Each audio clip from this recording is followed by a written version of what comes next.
Hello, everyone, and welcome to another episode of 4Player Podcast. My name is Nick Henderson. I am a writer and co-founder over at 4Player Network. If this is your first time listening, I encourage you to find us on iTunes and subscribe. Doing so will not only keep you up to date with this podcast, but our sister shows Cocktail Time and Audible Impressions as well. If you haven't already, swing by the website at 4playernetwork.com and become part of our sweet gaming community. Last but not least, don't forget to tune in every night to 4pp.tv, where you can watch us broadcast games, record podcasts, and interact with you guys. But enough about that. Let's talk about what's going on in the world of gaming. Let's get started.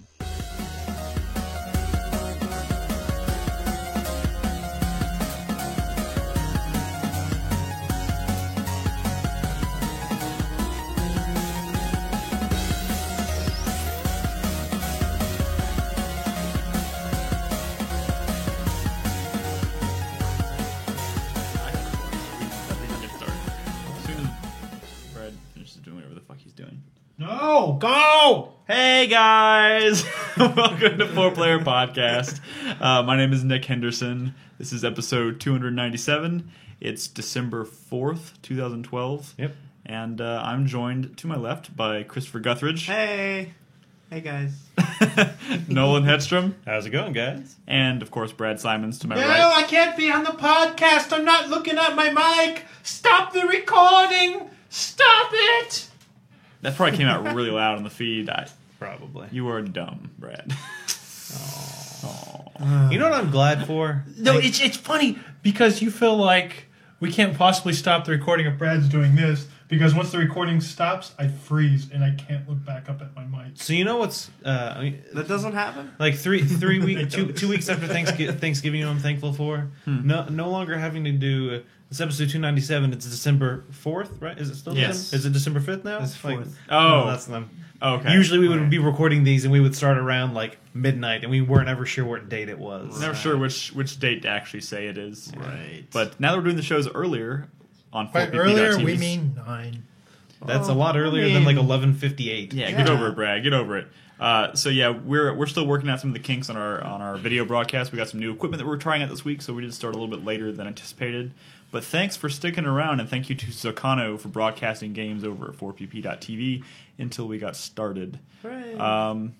So, Far Cry 3 came out today, but we're not going to talk about it. Because we None of haven't us played played it. No, we haven't had time to play it. But we will get into a big discussion of it next week, and we do have an Audible Impressions that are coming down the pipeline probably Wednesday or Thursday. I don't know Pipeline. if this Pipeline. tweet that Joseph just tweeted is like racist, offensive, or All of the above? It's Joseph, so it's all the is it because she's dead? It's Wait, you can't I talk think it's about because this? she's dead. He says the graphics on the 360 version of Far Cry 3 are as muddy as Whitney Houston's vagina. I can't wait for Yeah, it's because she's dead and she's buried. It's in the mud. So there's mud down there Okay. in the Why are we in the buried We'll go with that, and not so close to your mic. in the grave. Why are I'm we not- talking about am I that Whitney close? You're a Whitney lot closer Houston? than everyone else. Why are we talking about Whitney Houston's vagina? That's About- what I want to was that- know. Because she's dead, right? She's in. Yeah, She she's is been dead. dead. She's dead. She's dead. We're gonna go with that. Maybe What is Chris trying to maybe plead the with us? mud could also be like her Metaphorical? putrefied internal organs just. Well, seeping I didn't out know if it of all maybe. of her orifices. But Maybe but that's- but don't they drain you of like? I know they drain you of your blood. I give up. I give guess up. if you're properly embalmed. Yeah, they do properly. I don't know why. I thought it might have been like a euphemism or something, like a woman who sleeps around. I mean, Got that muddy vagina. Did Whitney Houston That is sleep around now. a lot? I don't know. That's But, why I asked you for clarification. I know she did no, drugs. her vice was Drugs. Hey, just for narcotics. clarification, have y'all been drinking again before this podcast? No. Well, I mean, I thought it could have been like a racist thing too, because mud is brown. Oh, I get it. So you She see was brown. mud and you think African American people. No, well, Joseph's a little bit of a loose cannon. A little. He is short. He is a short loose cannon. That is true. Why did we just have that because conversation? Joseph tweeted it. I know. Anyway, Anyways, moving on. Joseph is a racist. That's true. Let's talk about Sleeping Dogs. were you about to say Far Cry? No, we're not going to talk about Far Cry today. But yes, Brad, Something to add on tell Sleeping us. Dogs? Tell us about Sleeping Dogs. Well, I played it for the first time. Yeah. Man, I don't trust that Steam profile shit. I don't think I played the game for 9.5 hours, but Steam says I have. Maybe it's Does- just so does- good you're losing all that No, time. I mean I don't think that's. That I don't is think not I played the it for that case. long. Yeah. But the game's all right. I mean, good. it's. I don't like how much like the things I don't like about GTA are bleeding over into this game a little bit. But it's all the bad things from GTA that are bleeding over. No, well, Yeah. no. People who have problems with GTA have problem with like the combat and stuff and the controls. Okay, that's those true. are kind of mushy. That's not really the problems with this game. The problems that I have, the fundamental problems I have with like the GTA series and other Rockstar games are more like the structure, like the whole drive here, watch the cutscene, drive here, or tell this guy or chase this guy. I mean, get into a small shootout, watch a cutscene, then drive to the next fucking icon so you can get a Sounds cutscene. like from this Sleeping I mean, Dogs that- to me. yeah. well, that's that's pretty the much across that the whole fucking genre. boring ass. Well, the genre, which was defined by Grand Theft Auto 3, has just been like ripped off in like the most boring way possible. And this game is like, it's funny how like everything you do in this game, yeah, the combat's different. The way you punch dudes is different. The combat's pretty good. but everything else about it is just fucking GTA in the GTA-est way possible. But I'm and saying and it's- I roll my eyes at that shit. But it's a bad GTA, though, in my opinion. It's not even as good as GTA Well- 4, in my opinion. well, I mean, maybe because like the writing isn't as good or something. But I mean, I think the story's better in Sleeping Dogs than I don't know. GTA. I mean, I'm talking about the world itself. I don't think it's as good. oh well, I sort of came to the conclusion last week that I think all modern open world games are kind of like boring a little bit because I'm gonna ignore that comment. I'm just kidding. well, I feel like if you're in like a fantasy setting or like any sort of outdoorsy setting. It gets boring. So something that's different from like our everyday life. I feel like I'm not gonna stumble into a secret cavern or a secret underground temple bit down some dark alley. It's not you know like, what I mean? It's not Like, like Fallout 3 or something. Yeah. Where that world, even though you explored it for 30 hours, mean- you kept finding new things. In Sleeping Dogs, you're not going to find something the new. setting's boring. I'm gonna walk down an alley. Maybe I'll see a bum in a fucking like dumpster, but I'm not gonna stumble into some like oasis. And I think that's more commentary on the quality. I mean, I don't say the quality of the developer, but the effort it's put nothing to forth. do with the no, quality. but It's the the setting. effort put forth by the developer. You can, if you want those things, if you want to be able to have that experience of stumbling on secrets in an open world, it doesn't matter what kind of settings in it. If you want it to put there, no, but I'm saying But he's- that's he's harder to saying pull it's off not- in a modern setting right. because they're trying to emulate what our setting is like There's in the real no, life. like- And I'm not going to stumble into an oasis, when I fucking go down an alley on 6th Street. I'm going to find a bum in a dumpster. or you could find a sex trafficking ring that's hiding out. But in some again, warehouse. that's not as mysterious, or that's not like as Pretty mysterious. exciting as like it's Pretty not. exciting. It's not geographically exciting. You know what I mean? It doesn't make the world more interesting. But it is visually exciting. No, no. it is not visually exciting. That's what I'm saying. Like visually, these games are the fucking same. Like Yes. no matter where you go. This is. I will just preface this by saying when you were asking us whether you should play Sleeping Dogs or Assassin's Creed, this is the reason why I was trying to convince you to maybe play Assassin's Creed or neither one of these things, because this is the conversation. No, it is fine. Here's the thing. Like back on this modern thing. Like I've come to the realization that you know what everyone was saying like, oh well, I just like being in Hong Kong. That makes this game kind of cool. Hong Kong. But you know what? Hong Kong's kind of like any other fucking city in the world. At least in this game. No, it's The true. thing with I think like, most these- large modern cities look the fucking same. Like driving around this game, if I was on like looking up at the billboards and seeing, fucking like Chinese on it, it would just be like I could be driving around in any other open world game. A lot of places like China and Japan have road signs and advertisements in English, though. Yeah, well, It doesn't even matter. The thing with this kind of setting is that the only real way to differentiate areas, like their starting area from the next area to like the end game area, is all based on just like it's just like socioeconomic levels. Yeah. It's like you start in the poor area, then you go to the middle class area, and then you're rich and you're in the rich area. By the There's end, no like by the end of the game, you're a it's baller. not like you're a baller, but it's all still this urban landscape. Like it doesn't really change that much, except the buildings look nicer. You get nicer cars, and you get guns that shoot more bullets. I will say the other thing is while the combat is, I guess it is ripping off the Batman games. Does it well? It in Batman, I feel like after like the first hour, you get these abilities that let you like take down, like say a group of 5 dudes, just super fucking fast. Yeah. Super. Especially if you know what you're doing, you'll be out of combat in like fucking seconds. So now you know what I mean? In well- this game, I've upgraded a little bit some of my abilities, but it's like really long and tedious. There's a grind. To the While combat. that's true, in this game you also start to fight a lot of more difficult enemies towards the end of the game. They throw like I don't know why they are, but they're like different, like those big guys that you can't No. counter them at all. Like they can't be countered. Shit you like can that. only like dodge their shit or something. Yeah, which you- is they- completely counterintuitive to the combat. No, they taught see, you I to no, start. I'm saying like I'm sure the combat's going to get deeper, and I'm sure there's going to be like more enemy variety. That's not my problem. My problem is that there isn't this like quickness to the combat that there was in with Batman. the little guys there is, with the scrappy guys and stuff. And if you get one kill, you can combo kill a bunch of guys still. It's still well. At least I mean I'm only 9 hours in.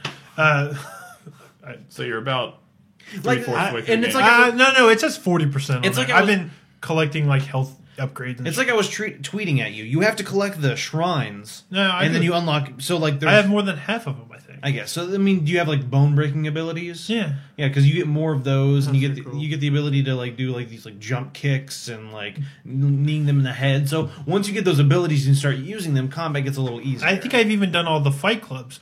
Dude, I hated the Fight Club. yeah, they're pretty missions. fucking stupid. All I'm saying is, like, you know, in Batman, the reason you're like, fuck it, bring 20 more dudes is because You're Batman? you'll You can dispatch totally, them, yeah. like, if you know what you're doing, really quick. I feel like even if I'm good at the combat, No, that's true. there's still going to be like a slog to it. Maybe all similar style games are just dumbing down their combat in respect of Batman. It's like our hero can't be as good as Batman. Like he's just some dude. You know what? Like- And I'll let this transition into Spec Ops real quick.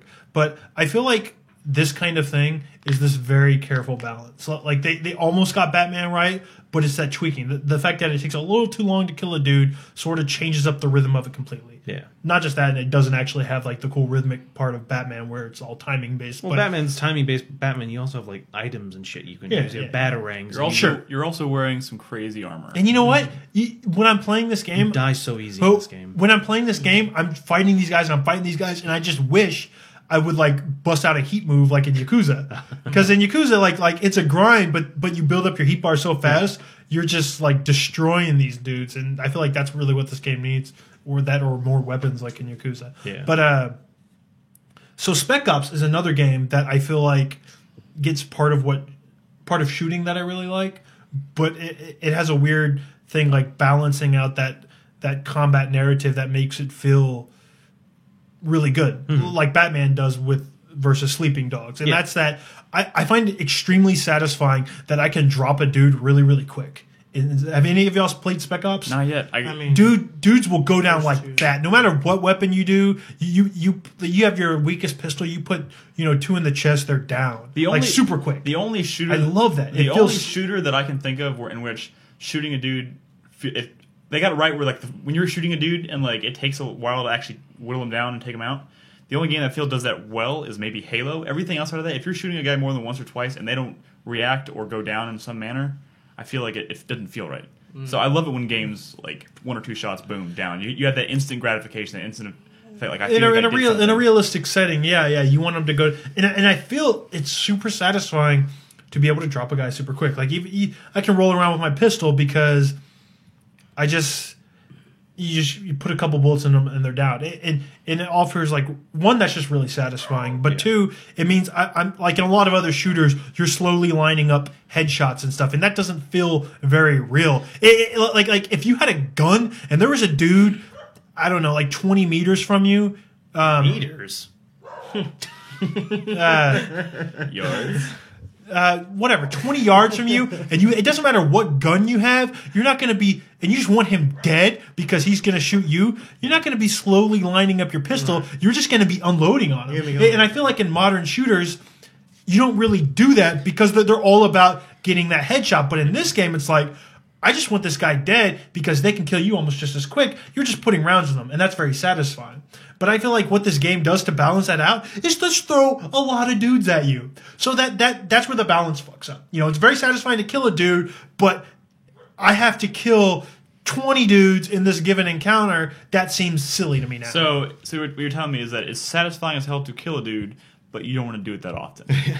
They need to find a way to make just killing a couple of dudes every now and then really satisfying, but still have this very realistic style of killing people. No, I get what you're saying. Like games in which combat scenarios are maybe more rare actually makes those moments that much more intense. And not only coupling that with the ability to take a dude down in 1 or 2 shots would be also super satisfying. Because when Like you, I love like my favorite like say all gillied up and called Modern Warfare 1, right? There's not a whole lot of crazy action going on in that level. You're sneaking around in a ghillie suit, you're taking sniper shots, you're taking timed sniper shots with your partner, and your dudes are going down in 1 shot each time. If you but do you're it. sniping dudes. Yeah, you're sniping, but it's the same thing.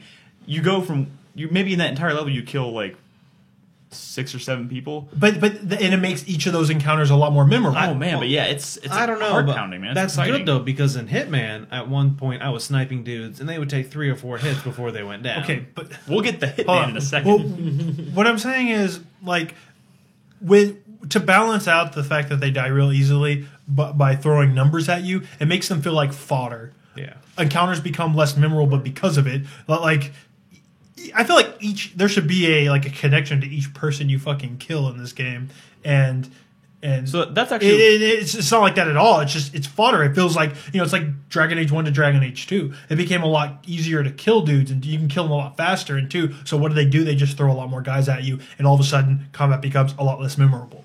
And I feel like that's kind of what's going on in this game, and it feels so weird because like the setting is really cool. I feel like the story is setting up in a relatively interesting way,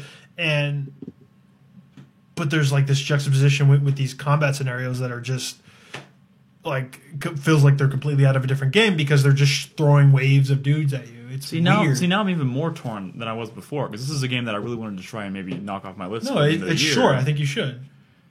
But you're talking about it like it's contradictory to itself. Like I want to have that experience, but I also don't want to play another cookie cutter shooter where I'm I'm sure shooting- they made it No. realistic in the sense that it's the only narrative that a couple of hits take down a guy, but I think it ended up being too easy. Maybe they found that it was too easy for players to get through, and they didn't want to make it less realistic by just having them take more hits, so they naturally had to throw more guys at you. don't like you want to play this game before the end of the year for the narrative. Yes. So don't let when I'm saying. I mean, I'm a more Which is so surprising. like hopefully I'll appreciate this game for its narrative by the end of it. But what I'm analyzing at this point is the game on a gameplay level, and I'm just observing like this weird like awkwardness in terms of the balance of the combat. Yeah. And it's kind of strange because I feel like they were almost there, but they're like, well, this game's going to be too easy if they only fight a couple of dudes here and there, so let's throw 20 at them. It's weird. But the other stuff is pretty cool, like the scenarios, the characters, It stories. seems setup. fine so far. I mean, I'm only like a couple hours into it, maybe like 2 or 3 hours into it. It's not a super long game. The setup seems fine.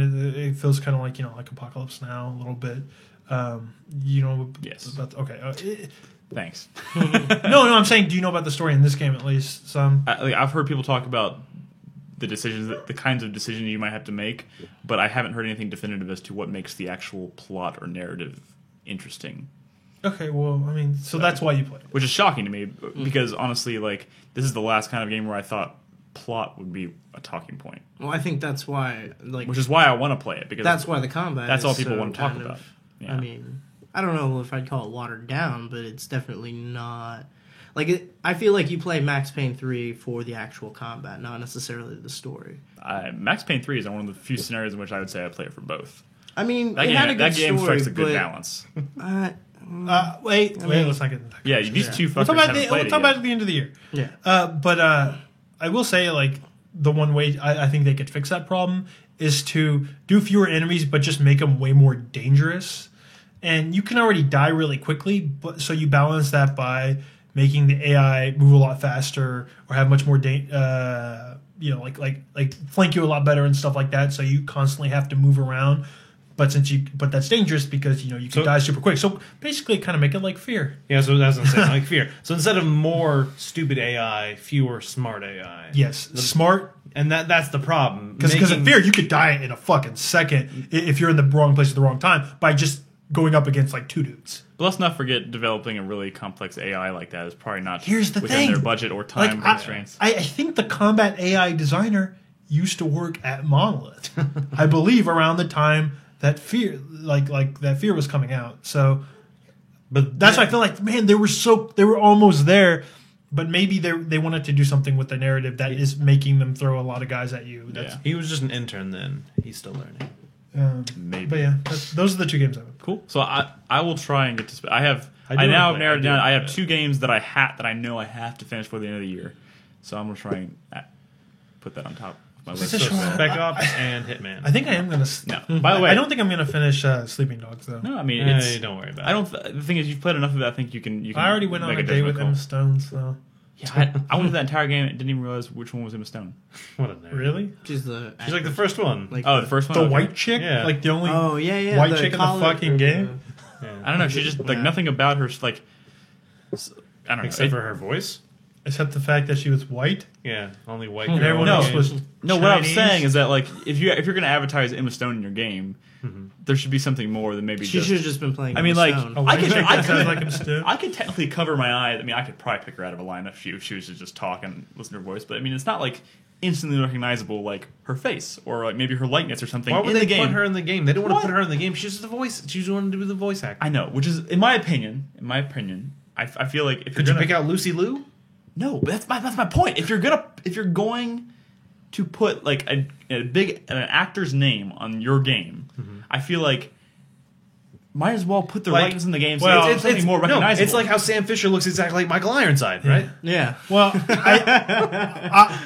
well, first of all, Michael Ironside is not really a big like actor anymore. Well, yeah, not anymore. and his but- voice is probably more recognizable than his face. Well, I'm saying I feel like at this point, like he became more recognizable for his voice of Sam Fisher than anything you've probably seen him in lately. I think the solution here is just not to use recognizable actors in your video games That's a good point too. because I don't even really think they add much; they just distract you. Yep, they do. That is true. That's Yeah, like so- it's like how what's Angelica? No, what's her name? But I But In I Hitman. feel like the fact that you did notice it was Vivica A. Fox. Vivica A. Yeah, Fox Vivica. is in Hitman for all of like 30 seconds. Like she has like 8 lines of dialogue in the game. But see, but the funny thing is though, the fact that you did notice it was Lucy Liu and Emma Stone, like, is a testament to it working. yeah, Because you don't want to notice that's them because it's going to pull you out. Well, no, because that entire time I was focusing on trying to figure out which one was Emma Stone, and I couldn't. That's figure not the out fault of the game. I want this white girl to get the fuck out of here so I can find Emma Stone. That's not the like when they said Emma Stone's in the game, I was like, yeah, because I love Emma Stone. Like I'm in love with Emma Stone. Like in love with Emma Stone. All night last Like night. in a- Furiously. really furiously in love inappropriate with Emma way. Stone last night. But I couldn't. If you're gonna put her name on the fucking box or on all over the marketing for the game, I feel like something more than just her voice should be in the game. Something more recognizable. Otherwise, just pick another voice actor who has maybe done voice acting before, who maybe specializes in voice acting, Like Michael Ironside. like Michael Ironside. I wish Michael Ironside did the voice of the women you dated in the game. That'd be awesome.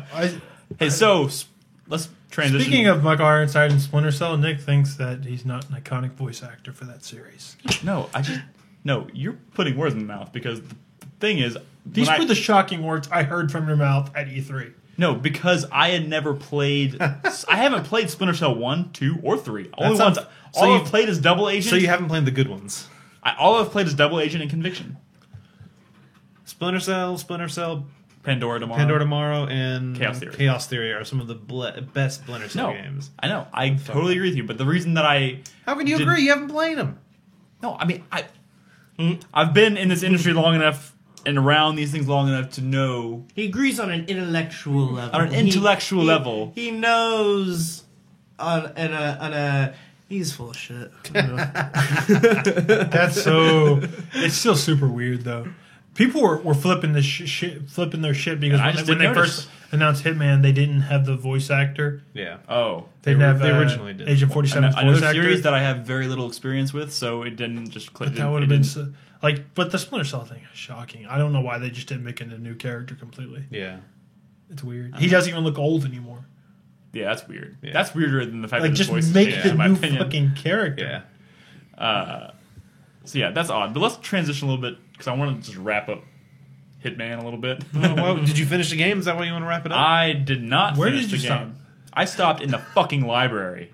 The fucking library. That's like the second Yes. level. Yes. Third level. Yes, I'm done with that game. In fact, I'm pretty sure I'm done with that series. What difficulty were you playing? Did you crank it down? I Like I cranked said? it down to normal. What, And I what, even what considered- was your problem? You were. I can't- Did you watch him play it all? A little bit. Not Was much. it just something you weren't understanding? Maybe it is. Well, like But you know when that Brad? meter starts going up, you're Yes. supposed to not stand Yes. in front of the person. Yes. Well, I don't. Yes, Brett. The point. This is frustrating. Okay, because not only we've talked at length about the fact that the instinct system is broken.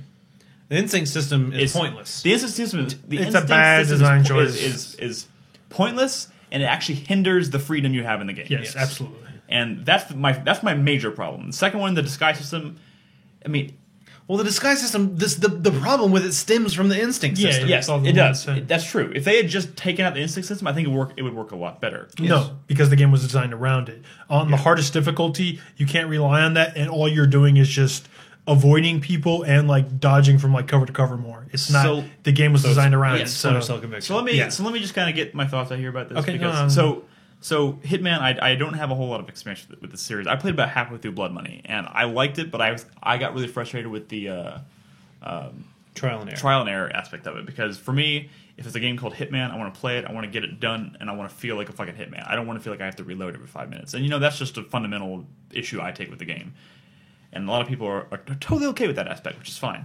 This game, though, like, I entered the library, right?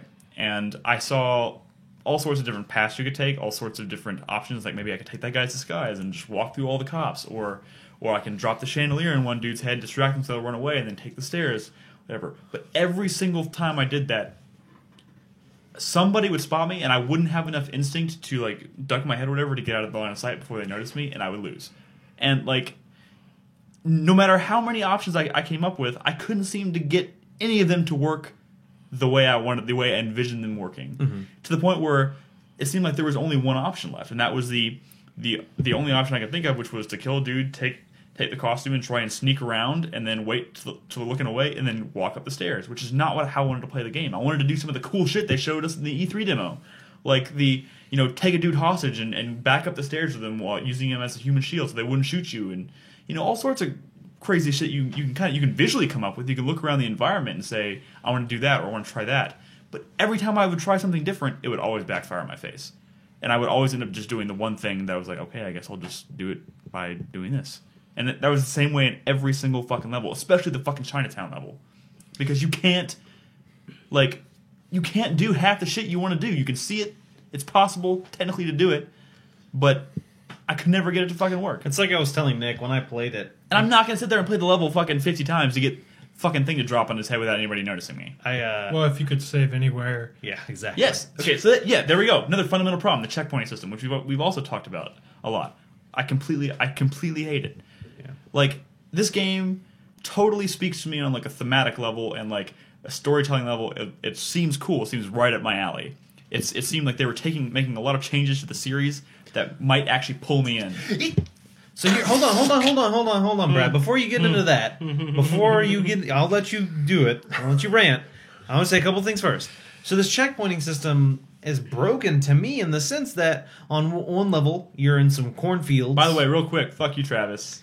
You're in some cornfields, Finger. trying to kill some nuns. Yeah. And I killed one. What are nuns doing on a cornfield? And then I checkpointed, and then I got caught, so I reloaded my Running checkpoint. backwards. And so I go back to the one I got caught on, and I killed her, and then I killed the next one, and then I realized that first one I had killed is alive again. was alive again. Yes. No, that was the first thing we noticed in the game when we played So it. no, because I just knew there were checkpoints. I knew people came back. I didn't know targets. Oh. they don't usually.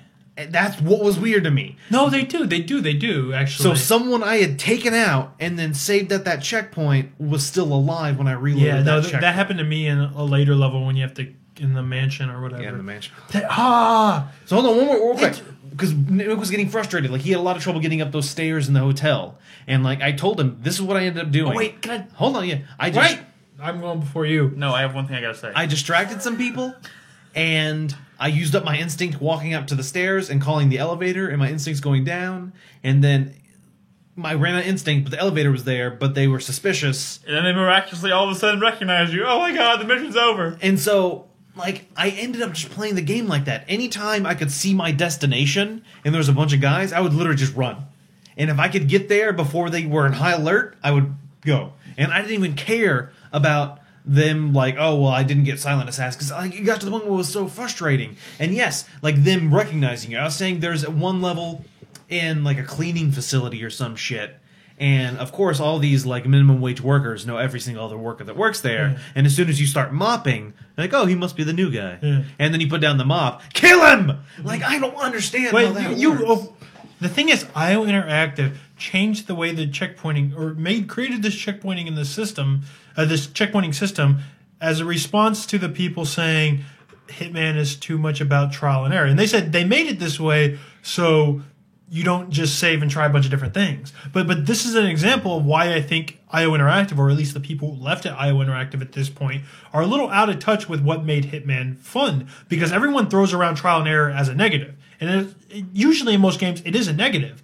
But It's only a but negative to me. the ability to, like, sort of save when you get to a safe point, like, oh, I made some progress, let's save here so I can fuck around. Fucking around is what made Hitman fun. And like, they took out the ability to fuck around, because everyone, like the people who don't play Hitman, what did they always say that is their problem with the series? It relies too much on trial and error. I don't like trial and error in stealth games. The thing is, But this I admit to that being just an issue that I personally, like, that's not my style of gameplay. I'm not referring. I completely. The thing is, IO Interactive listened to you and not, like, actual fucking Hitman fans. The people who weren't super familiar with it, who hate trial and But error. the thing is, I don't knock the game. I don't knock the earlier Hitman games for making that choice. I just, as a personal choice, said I don't want to play this game because that's not. It doesn't speak to me on a personal level. Mm-hmm. But, like, I completely acknowledge that, yes, that is in fact true. The trial and error allows you more freedom and the ability to kind of fuck around and do what you please. That's great. I just have a different idea of what a game called Hitman, the kind of game I would like to play. So the problem with that is, and with the Hitman Blood Money, Fred, because in my opinion that is the best Hitman game ever. Hitman Blood Money. Considering is I amazing. actually played sure. that. I know. Yes, And so I the would thing agree. is, there's trial and error, but there doesn't have to be. You can put on a disguise. Yeah. You can be on the mental hospital level or whatever, the psychiatric hospital, and you can put on a disguise and you can walk around and Yes. you can just watch guys. As it should I be. know he's gonna go here, and then I know he's gonna go here, and I know he's gonna go work out, and I know when he's working out, everyone's gonna leave for a few seconds, and I can take him out and make it look like an accident and then walk away. You don't have to do trial and error. You can observe. In this game, there is no observation, because anytime you need to be somewhere to see something happen, you're not allowed to be there. And if you were there, you were going to get caught, period. Yes, that is true. I completely agree. I also just want to say the two things that. There was also a fundamental problem I had going into the game where I was assuming things wrong. I had completely admit this because I was trying to get into the hotel level, right? So you walk up to the hotel. There's a front entrance that you can see through the door. There's a bunch of these, I don't know what you want to call them, mobsters or gang members, whatever, walking around inside. And then you can go into the sewers on the left, or you can try and get into the back alley on the right. I tried both those ways, and I got halfway in there before someone spotted me, and then I fucked up. So then I was pulling my hair out. I was like, what the fuck? I can't get in here. And then Nolan comes in after like an hour of me playing this. He was like, why don't you just walk in the front door? And I was like, because there's dudes in there. He's like, just walk in the front door. And I walk in the front door, and nobody says anything to me. And I was like, what the fuck? The problem with this game is it's hard to tell where you can and can't be, and when you find out when you can't be somewhere, it's too late. And I would say that is the base. Or you that lose is, points. I would Which say is that not is the too most. Okay, that brings up another point. That is the most fundamental problem I have with the game. Is it's really hard to tell where you can and can't be. And second of all, I didn't care about the points. Second of all, I hate the fact that this game is constantly telling me when I'm doing something wrong by throwing these big red numbers on the screen. And Those are really bad. That's what I'm saying. I know. Ignore the points. Yes, I would love to, but I can't because they're fucking flashing on the screen and you're doing bad. Like, if I could turn that off, I'd been fine. half the time that I reload in this game is because they fucking tell me I lost 1,000 points. You I- reloaded after stuff Yes, like that? because I feel like I'm doing it wrong. I feel like it's like this arbitrary thing that's not really affecting like how you need to play the actual game. I feel like your problem with that is the same reason like Bayonetta rubbed you the wrong way. No, it is. Like you had fun in the combat, you got through the level, but at the end it told you didn't do it very well, and it made you not like the part that you just played. Yeah, so here's the thing. Like, what Well, actually, I guess Devil May Cry does do this as well. But Yeah. I feel like Devil May Cry tells you more. It just tells In you. fact, all of Kamiya's games. Yeah, but that, Beautiful Joe Okami do it as well. this might be a little inaccurate. I'm not entirely sure, but I feel like in that game when I'm playing it, it's telling me, it's making it more prominently known when I'm doing something well, and when I'm doing something not so well, it's just kind of like, you didn't earn it. You didn't quite do as well as you could have, but when you do something really good, it's like boom, flash in your face. You did something awesome. Instead of saying it's like you earned less points instead of you lost a bunch of points. Yes. Right. Yes. So it'll say you got 1,000 points. Congratulations, you got a D on that combo. Exactly. But in Hitman, it's like you lost 2,000 points, and then now you're in the negatives. You That don't, just- you don't even have positive points. You're in the red. It just proves to me that it's so like stupid and arbitrary that I shouldn't It's be paying very attention. stupid. If I could toggle that off, and so I don't have to pay, I probably would have breezed these levels and just dude. played them the way I wanted to play it. But I don't feel Just like I ignore can. it. Did you I ever can't. come out at the end of a level with negative points? No, I don't even think it's possible. Which is just another reason that I don't think you should I let it would bother find you. a way. No, it's it's not not possible possible because because- the points you get From just completing beating it. it. Yeah. So I'm like Nick though. I don't like to be in those situations where the game's telling me I'm doing bad. If I don't see it, it's fine. But if they're physically telling me, look, you're doing bad, you're doing bad, you're doing bad, I don't like that. That's just me as a person. When I'm playing a game, I either like to know I'm doing well, or I like to know, oh, I wasn't supposed to do it, try it this way. If they... It's just... The point The, is, the thing is, like, if that bothers y'all will never be able to play contracts because in contracts you start the game with like a score, It's constantly going down. and you have 3 targets. I know. As soon as you kill the first target, it just starts going down and down and down and down and down and down and down. So that's different though, because there's no way I could... I mean, I know it's going to be going down. The thing it's that's still like frustrating- hard to look at. No, I realize that. The thing that's frustrating about the game is it's I do something I don't know I'm not supposed to do, and I get punished for it. You know, and, Yeah, it's and that's what's frustrating. You know what? And so- Honestly, I think we're giving this game way too much conversation I agree. because even at its best, you know, you're still fucking shooting a dude in the head or blowing up his fucking car or the gas tank he's standing next to. You don't even come close to doing something like participating in a play to take out your target. Not even close. Not even fucking close. in fact, at this point, This game rigging is some hu- guy's chili pot so You know when he what? goes... This and game's a cooks huge on miss. it, it Nobody blows here up. is in love with it. I think we should just move on. I think they should. I would be, you know, I would be ecstatic if they just went back and they reskinned Hitman Blood Money with like this engine. Don't put in all the bullshit like the points and the instinct system, but just reskin it, give it this engine, recreate the same levels, the same experiences, and I would be like, done. I will play this Hitman game, and that'll be my one and only Hitman experience, and I'll be happy. Better controls. You know what? It You know wouldn't what? be bad. Honestly, you know, give Blood Money another shot.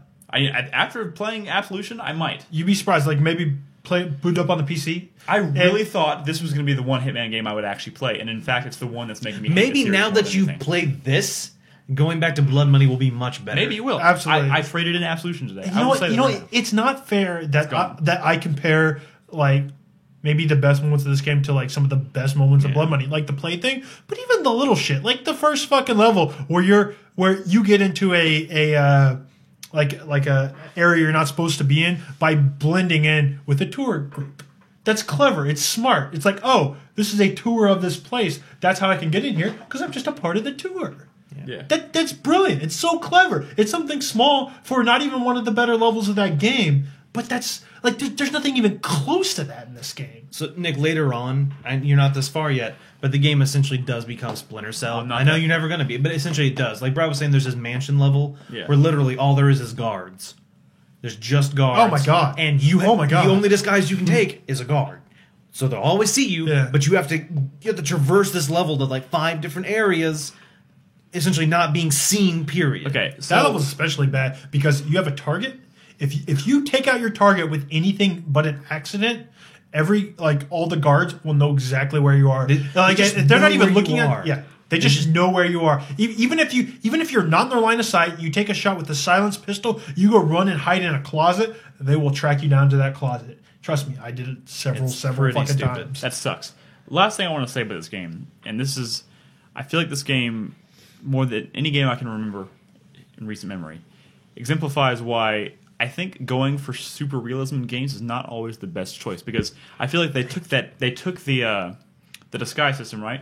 And they already had a really great concept. It worked really well in the previous Hitman games for the most part. It may be a little janky, but yes, the concept and works. silly, honestly. Yes, and silly. But they turned it into But it something works. realistic and they broke it. Yes, exactly.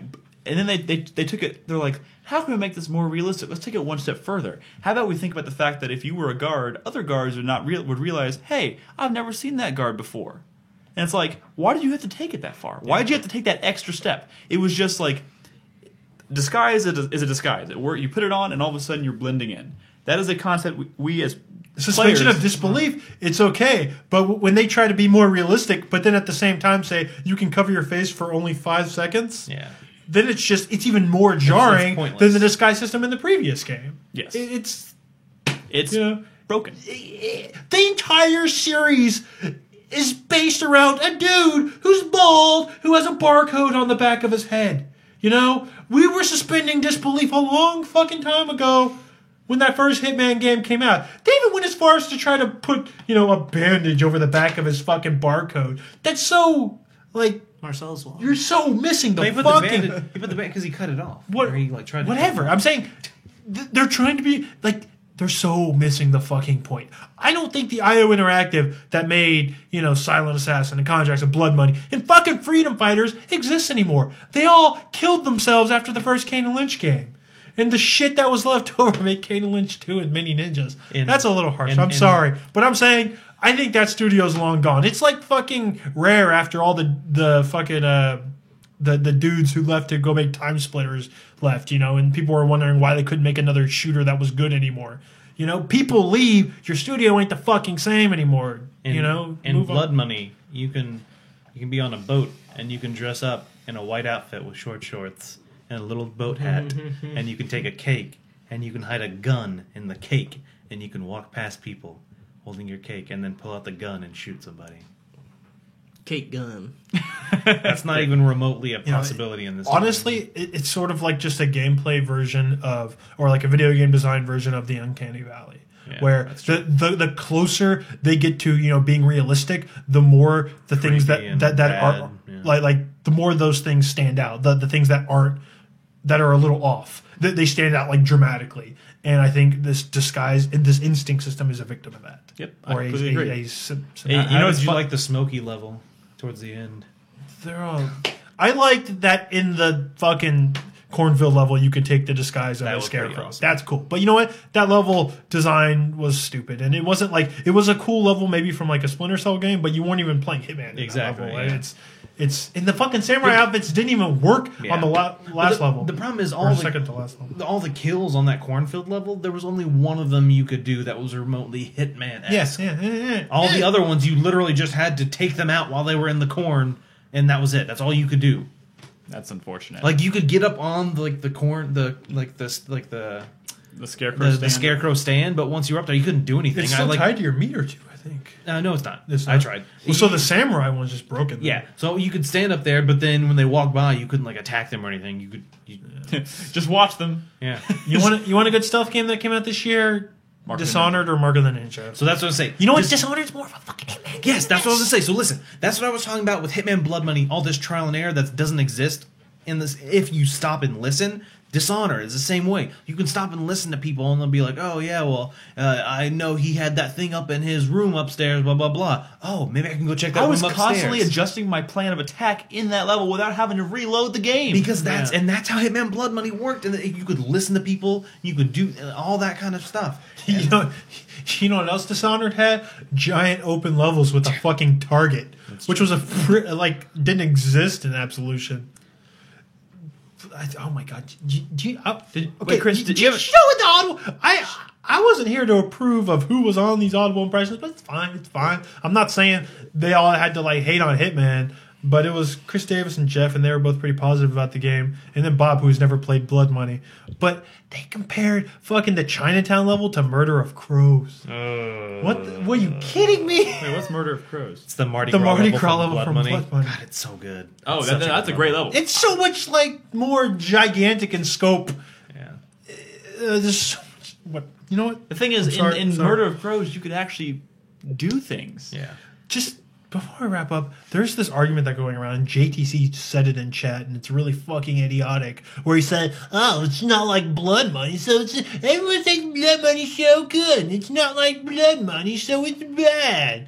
No, it's just a huge fucking disappointment. I mean, if fucking Batman Arkham City was like a linear thing and they stripped out the combat and turned it into like a QuickTime event or whatever, I mean, you would be fucking let down. It would be stupid. It would be horrible. I'm saying you have expectations, especially 8 years fucking later.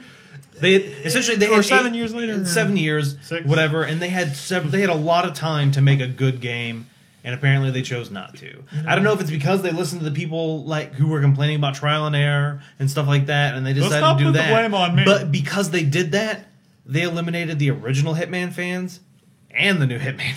Yeah. here's the No, thing. wait, if you can't compare a game to the previous entry in the series, then like why is it a series at all? Yeah. Like what the fuck are you That's talking like we were about? saying. If this wasn't called Hitman, it might have been a decent It'd game. be a decent game, maybe a decent stealth game, but I would still think it would be Maybe. more frustrating than a lot of the other stealth games we've been playing lately. Let me also just say that, had this game just eliminated the instinct system entirely and had the disguise system work like it previously did, that's all it would have taken. I probably would have loved this game. It would have been a decent game.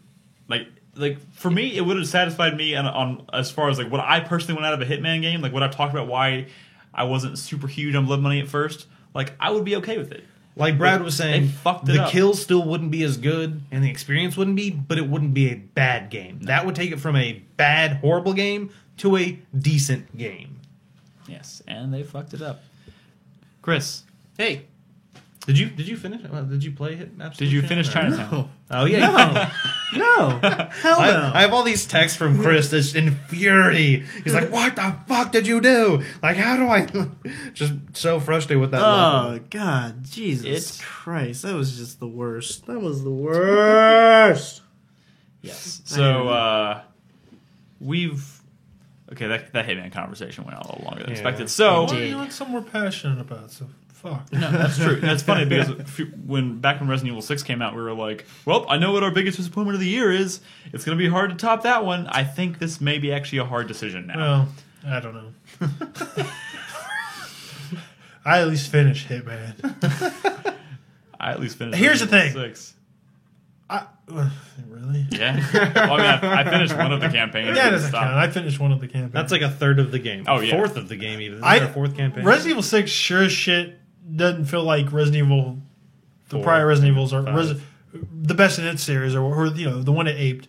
It doesn't- And this Hitman game doesn't really feel like Blood Money, but I think on paper, if you took away like Resident Evil and the Resident Evil name and the Hitman name, I think Absolution is a better game than Resident Evil 6. Probably so. Just Well, no. if you were playing them in a vacuum. The thing is, the mechanics in Resident Evil 6 at least make sense. But no, but he's saying biggest disappointment. Were you more disappointed with Resident Evil 6 or more disappointed with Hit? Resident Evil 4, I think, is probably the best action game ever made. It's pretty good. I've played that game like 4 or 5 times. I think, like for me, it would there'd be like some weird genre classification, like does Symphony of the Night count as an action game? I don't know. I put it like as far as like a current generation. All right, where are we going? Okay. We're getting. All right. I'm saying it's between like that and Half-Life 2 for me, as far as like a modern 3D action game. So on that note, we're going to take a quick break. We'll come back. We'll talk. There's a few other games we'll talk about in the impressions. I want to hear what Chris has been playing and what Nolan's been playing, and then we'll cover whatever small news topics cropped up this week. And I think that's our plan. So Fantastic. don't go anywhere, guys. We'll be right back.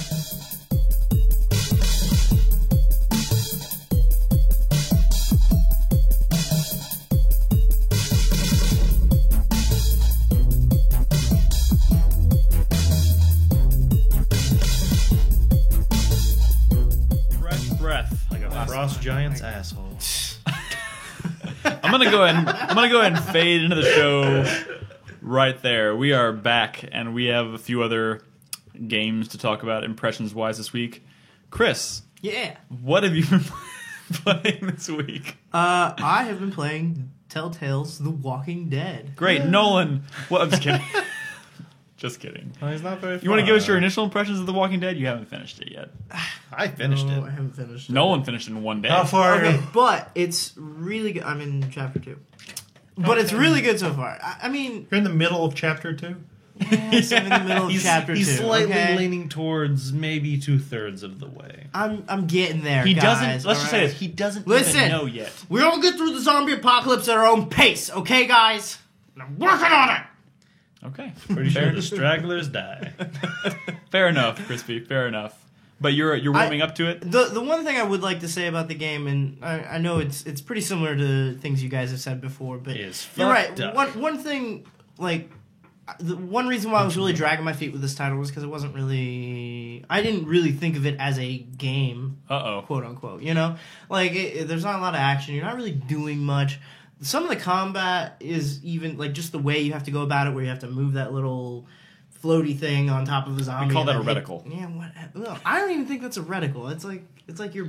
It's better on the I PC don't know. version, isn't it? Yeah. I mean, and then you hit A, and he swings the axe, and then you have to do it again. You know, that's not really what I think of when I think of the game. It's just a battle. That's However, not why that game's good exactly. at all. That's what I'm finding out now is that this game, I mean, just like the story is all about people, but more so about the emotions of what's going on. You know, when Managing your when you're emotions. making when you're making these choices, like when things are happening to these characters, like I am getting kind of panicked. No, Like, So at one point, after I finished episode 1, somebody mentioned I was going to have to make a decision on how to ration out food in the next Yeah, episode. I just did and that. I was like, that's not a big deal until I got there. Yeah. And they're like, there's 10 people.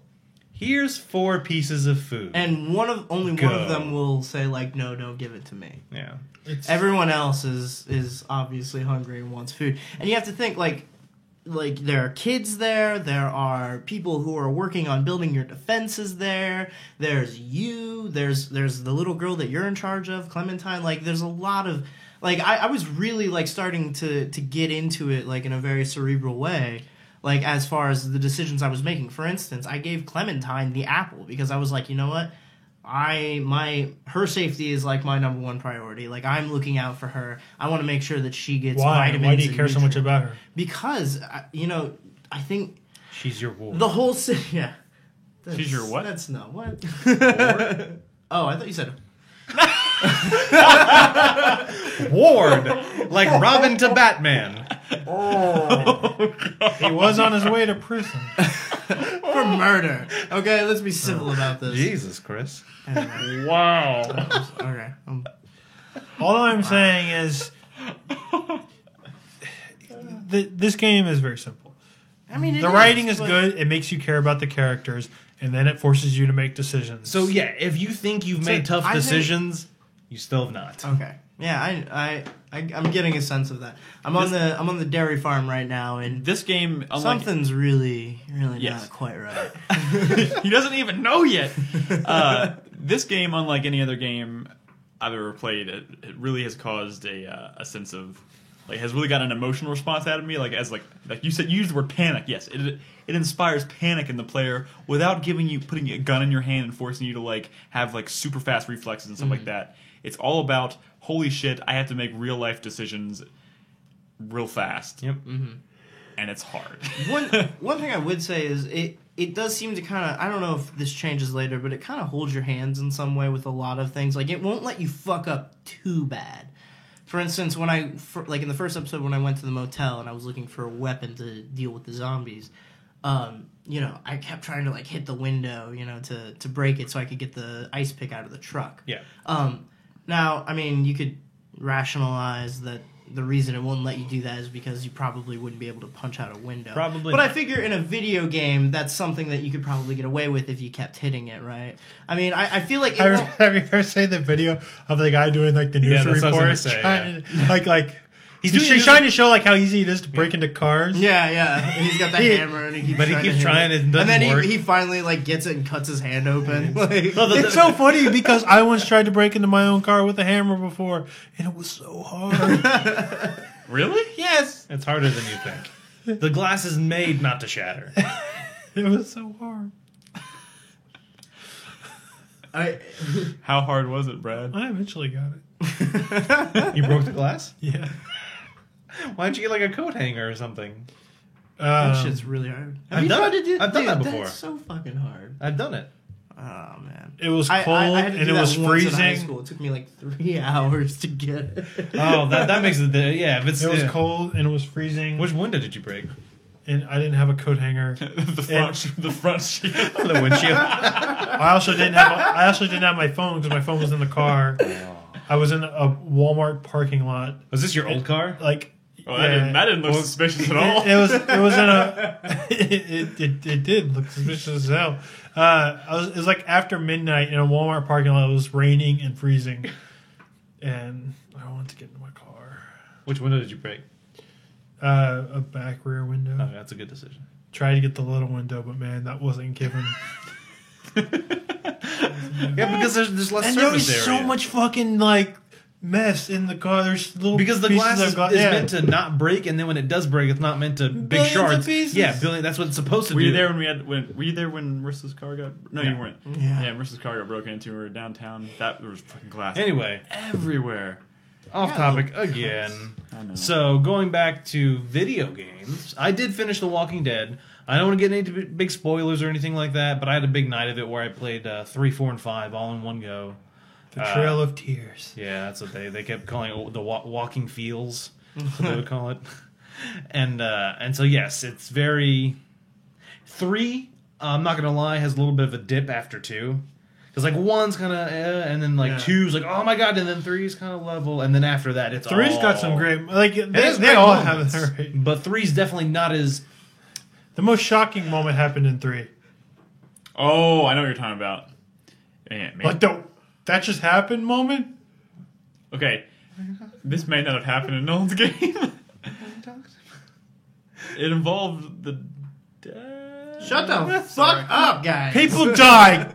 You're gonna have to get used to it, What? Chris. Somebody died? Hold Oh on. my Wait, god. no. I'll tell you after. But I need to know. So, okay, well, I'll move on. I played The Walking Dead, but I've also been playing... I played some Vessel, which is a puzzle game. Puzzles. On the... I guess got it on Steam. You want to type out what you're talking about there? And so the good thing, it's like you compared to earlier to like Braid. It's one of those kind of like more artsy-esque puzzles in the sense that when you start playing, it tells you nothing. Yeah. It did like it's just like go. Yeah. Almost like Journey. Like it doesn't explain. I don't know what I'm doing. Those are exciting. I don't know why I'm doing it. That's why I love the I beginning don't, of I don't know Unfinished who Swan. I'm doing it for. I think those are their names. I can't wait. Oh shit! Did that not happen in your game? Oh god, it did. Oh my god, I was so mad. I was so mad. Oh. Okay. He had blocked it from his memory. Yes, almost. Just because it was. That's at the very end, though. What happened? No, No, that's the very beginning. Yeah. Okay. What Yeah, happened? you had to process that while you're still playing the game. Yeah. Which was crazy. Ugh. And so, If you haven't played, We The are Walking referring to this moment where they're chilling together, having a good time. and then Blues from Blues Clues shows up. It was fucking crazy. Dead, there was a and paw so- print on the gun. And and Better put that so yeah, back. Vessel. So it's based kind of around like water, and you have these like it's, from where I've gone, you have these like almost seeds, and you throw a seed down, and when it gets wet, like, it absorbs the water and becomes this creature. And all the creature wants to do is like pound on switches, and so there are all these. That's true. There are all these puzzles that you need to have switches like hit in certain orders and stuff, and so you have to like you can just create thousands of. You can just keep throwing out seeds, and there'll be like 50 guys running around. But then like certain times you need switches to be hit in certain orders, or you get the time. It's like there's timing involved, and there's not a whole lot I can explain about the game because What was how you played? Because I've had this game for a long time now. I picked it up on a Steam sale ages ago, and I've just been. ages ago. It came out this year. I No, know. it didn't. Well, I mean, months and months ago. Okay. I've had it, and I haven't Okay. played it yet. I just played a demo at PAX. Many Okay. moons. How much of it have you played? Because I got good reviews, not many of them, but I don't know how far I'm in the game. I got to this one big area where there's this giant contraption with like spinning steam and stuff, and I don't know if you got that far into it. Like apparently there's a giant contraption which I don't have a certain material or something. Like eventually you get like plasma. At first you start with nothing, and you have to use the area around you to like if I step on this switch it will dispense some water and I can throw a seed in there. But eventually you get like this pack which stores water, and so you can have some with you. So if you throw down a guy, then you can spray it with water. He'll form and he'll step on a switch. And you're like, oh well, I need that water back, so you just absorb it off the guy. Please give me back my water. And eventually you'll get plasma, and plasma you can collect it, and I think you can use it for upgrading stuff. So you can upgrade your equipment. blood gun. Yes, blood gun. Wait, what? And so, but yeah, and so like apparently there's Plasma. no like plasma in your blood, but it's not like it's Oh. not like that though. I thought there was a gun that sprayed blood. It looks you have like a jet like almost like Super Mario Sunshine like pack, and you can shoot, but the plasma's a whitish, almost yellowish liquid. Oh, yeah. That's very Gooey? Yes, it is. Viscous, maybe? Yeah, I would say. Uh-oh. Um, Oh, like semen. like on a boat. Like, Yeah, like in the Navy. I thought it was referring to shampoo, but exactly. Shampoo. What kind of What kind of shampoo are you putting in your hair, Brad? Is that why it stands up like that? Pantene. Pantene Proby? Very nice. Good No, choice. no, Head and Shoulders. Oh. I switch off all the time. Let's go around the table. Say what And kind of- shoulders, but you don't have dandruff. Oh, I just changed my But it brand. I has- don't know what the new one It's is. Itchy Scalp Care. It has cooling eucalyptus in it. Or Oh, I something. love, I Mine love is that shampooed shampoo. and Do you often conditioner get attacked by combined. koalas? I'm not. Okay, we're off track again. Yeah. So anyway, Vessel. Not a whole lot more to say about that. It's so fun so far. Finish it so No, you I can plan tell on- me I- if it's worth I playing. plan or on not. finishing it. Okay. The reason I started playing it was because last Friday, in order to fill up some gaps in the feed, I played Chivalry, and that game was kicking my ass just because I was new to it. So I stopped. I was so mad. But yeah, so Chivalry. So let me like my first battle. Like I was Did you fighting. do the tutorial? Yeah. So the tutorial. Wait, Let's talk about the tutorial. Wait, did it crash on you? 3 times. He spent about an so hour crash pumping on- arrows into a guard. So yeah, so at one point you start you get the archery ability. And Wait. I was just I shooting. never the Wait. got that far. Pause. Chivalry is a game where you probably So, need to okay, explain. sorry. You at least did sword fighting. Chivalry is a PC game. They refer to it as a FPS, a first-person slasher. So it's all about melee combat, and it's actually really well done. Most games that have melee combat, it's very poor. It's not very Especially accurate. first person. Exactly. So, but this is actually really well done. Where your blade hits somebody actually matters to how much damage you do to them. Blocking with a shield is pretty easy, but you can block with your sword. It's not as easy because blocking a sword with like blocking a hammer is going to be a lot more difficult because it's so much smaller. So there's actually a lot of Strategy? yeah, like this game, it's only multiplayer. There's no single player element, and it's not that big. There's only like 5 or 6 maps because they spent so much time on making sure this melee combat was well done. And if I recall, this game did actually start as a Half-Life mod. Am I correct in this assumption? Like, is this source? I don't know. I don't know. Someone should Google this. 'Cause I I'm think pretty a sure. lot of That- games that- start as Half-Life. That might be true. Yeah, probably true. Like maybe like Half-Life 2. But yeah, and so in the tutorial, at first they just teach you how to do your main stuff, and then you go to an area where you can choose the different classes and learn how to use each one. And then it crashed. So it crashed on me once. Did you do the sword training? I got 2 sword training, yes. but did you? So you learned how to do the different types of swipes? Yes. With like the mouse wheel and Yes. stuff? Okay. So yeah, so that's one. Yeah, it's another thing. They actually spent a lot of time on this. So when you right click or when you left click with the mouse, you just do a normal like slash. Like you were slashing with a sword. If you scroll the wheel forward, you do a thrust, and if you scroll the wheel back, you do an overhand like giant slash. Yeah. And so it even gets even more in depth. If you're running, that will affect the type of attack you do. You can have like a javelin, or they call it a polearm. You can have a polearm. I'm sorry. What? It's a polearm, but they say it really weird. Polearm. Yeah, they say polearm. But anyway, so you can run with that and jump in the air and do like a downward slash at someone. There's hammers, there's axes, there's all different types of weapons. There's Cut off limbs, right? yeah, so at one point I was in combat and some guy ran at me and I had a big axe and I swung it, but I'm slower, so he thought he could jump over my axe. I ended up taking off his leg. And so it's really good like that too. Like I was saying, in combat at one time my leg got cut off, and So- in your dying animation you're kind of hopping on one leg and looking down at your stump as you're falling over. Or if your head gets chopped off, the camera still sticks with your eye, so the camera's like rolling around as your head like rolls down. It's really cool. They spend a lot of time. Some little touches. That What were you gonna say, Chris? I was just gonna say, so you can actually like So dismember you can cut people. off limb, you can cut off their arms. That's so Once you fucking kill cool. them to humiliate them, you can smash their head on the ground with a hammer and it will like explode. What were you Okay, saying? but we will talk more about this because I'm going to do it. I'll talk about it later. Multiplayer but night. A multiplayer night later this For week. clarification, it is based on Age of Chivalry, which was a Half-Life 2 Yeah. mod. Okay, so, there you go. Were you screaming also? So yeah, so you can scream, you can yell commands, you can like yell stuff, or you can just yell like for this faction, Like Braveheart. Yeah, like Braveheart. Well, But then if you hold down the yell button while you're running, yeah. and you start and you press the yell button, you'll just so like in combat, there's just guys running around like I'm always doing that. Like even if I'm trying to get the jump on somebody, I'm sneaking up on you. But yeah, so like I said, lots of different weapons, and you have lots of different classes too. So you have throwing, you can like throw awesome. Like I kept trying to join this one type of server, but the sound kept cutting out when I was broadcasting, and I was like, you know what? I'll reset the game. I just want to try and get one kill. And I joined the server, and the first guy that runs at me, I took a throwing hatchet and right in his face and just kill him, just whoosh, like right in. It was awesome.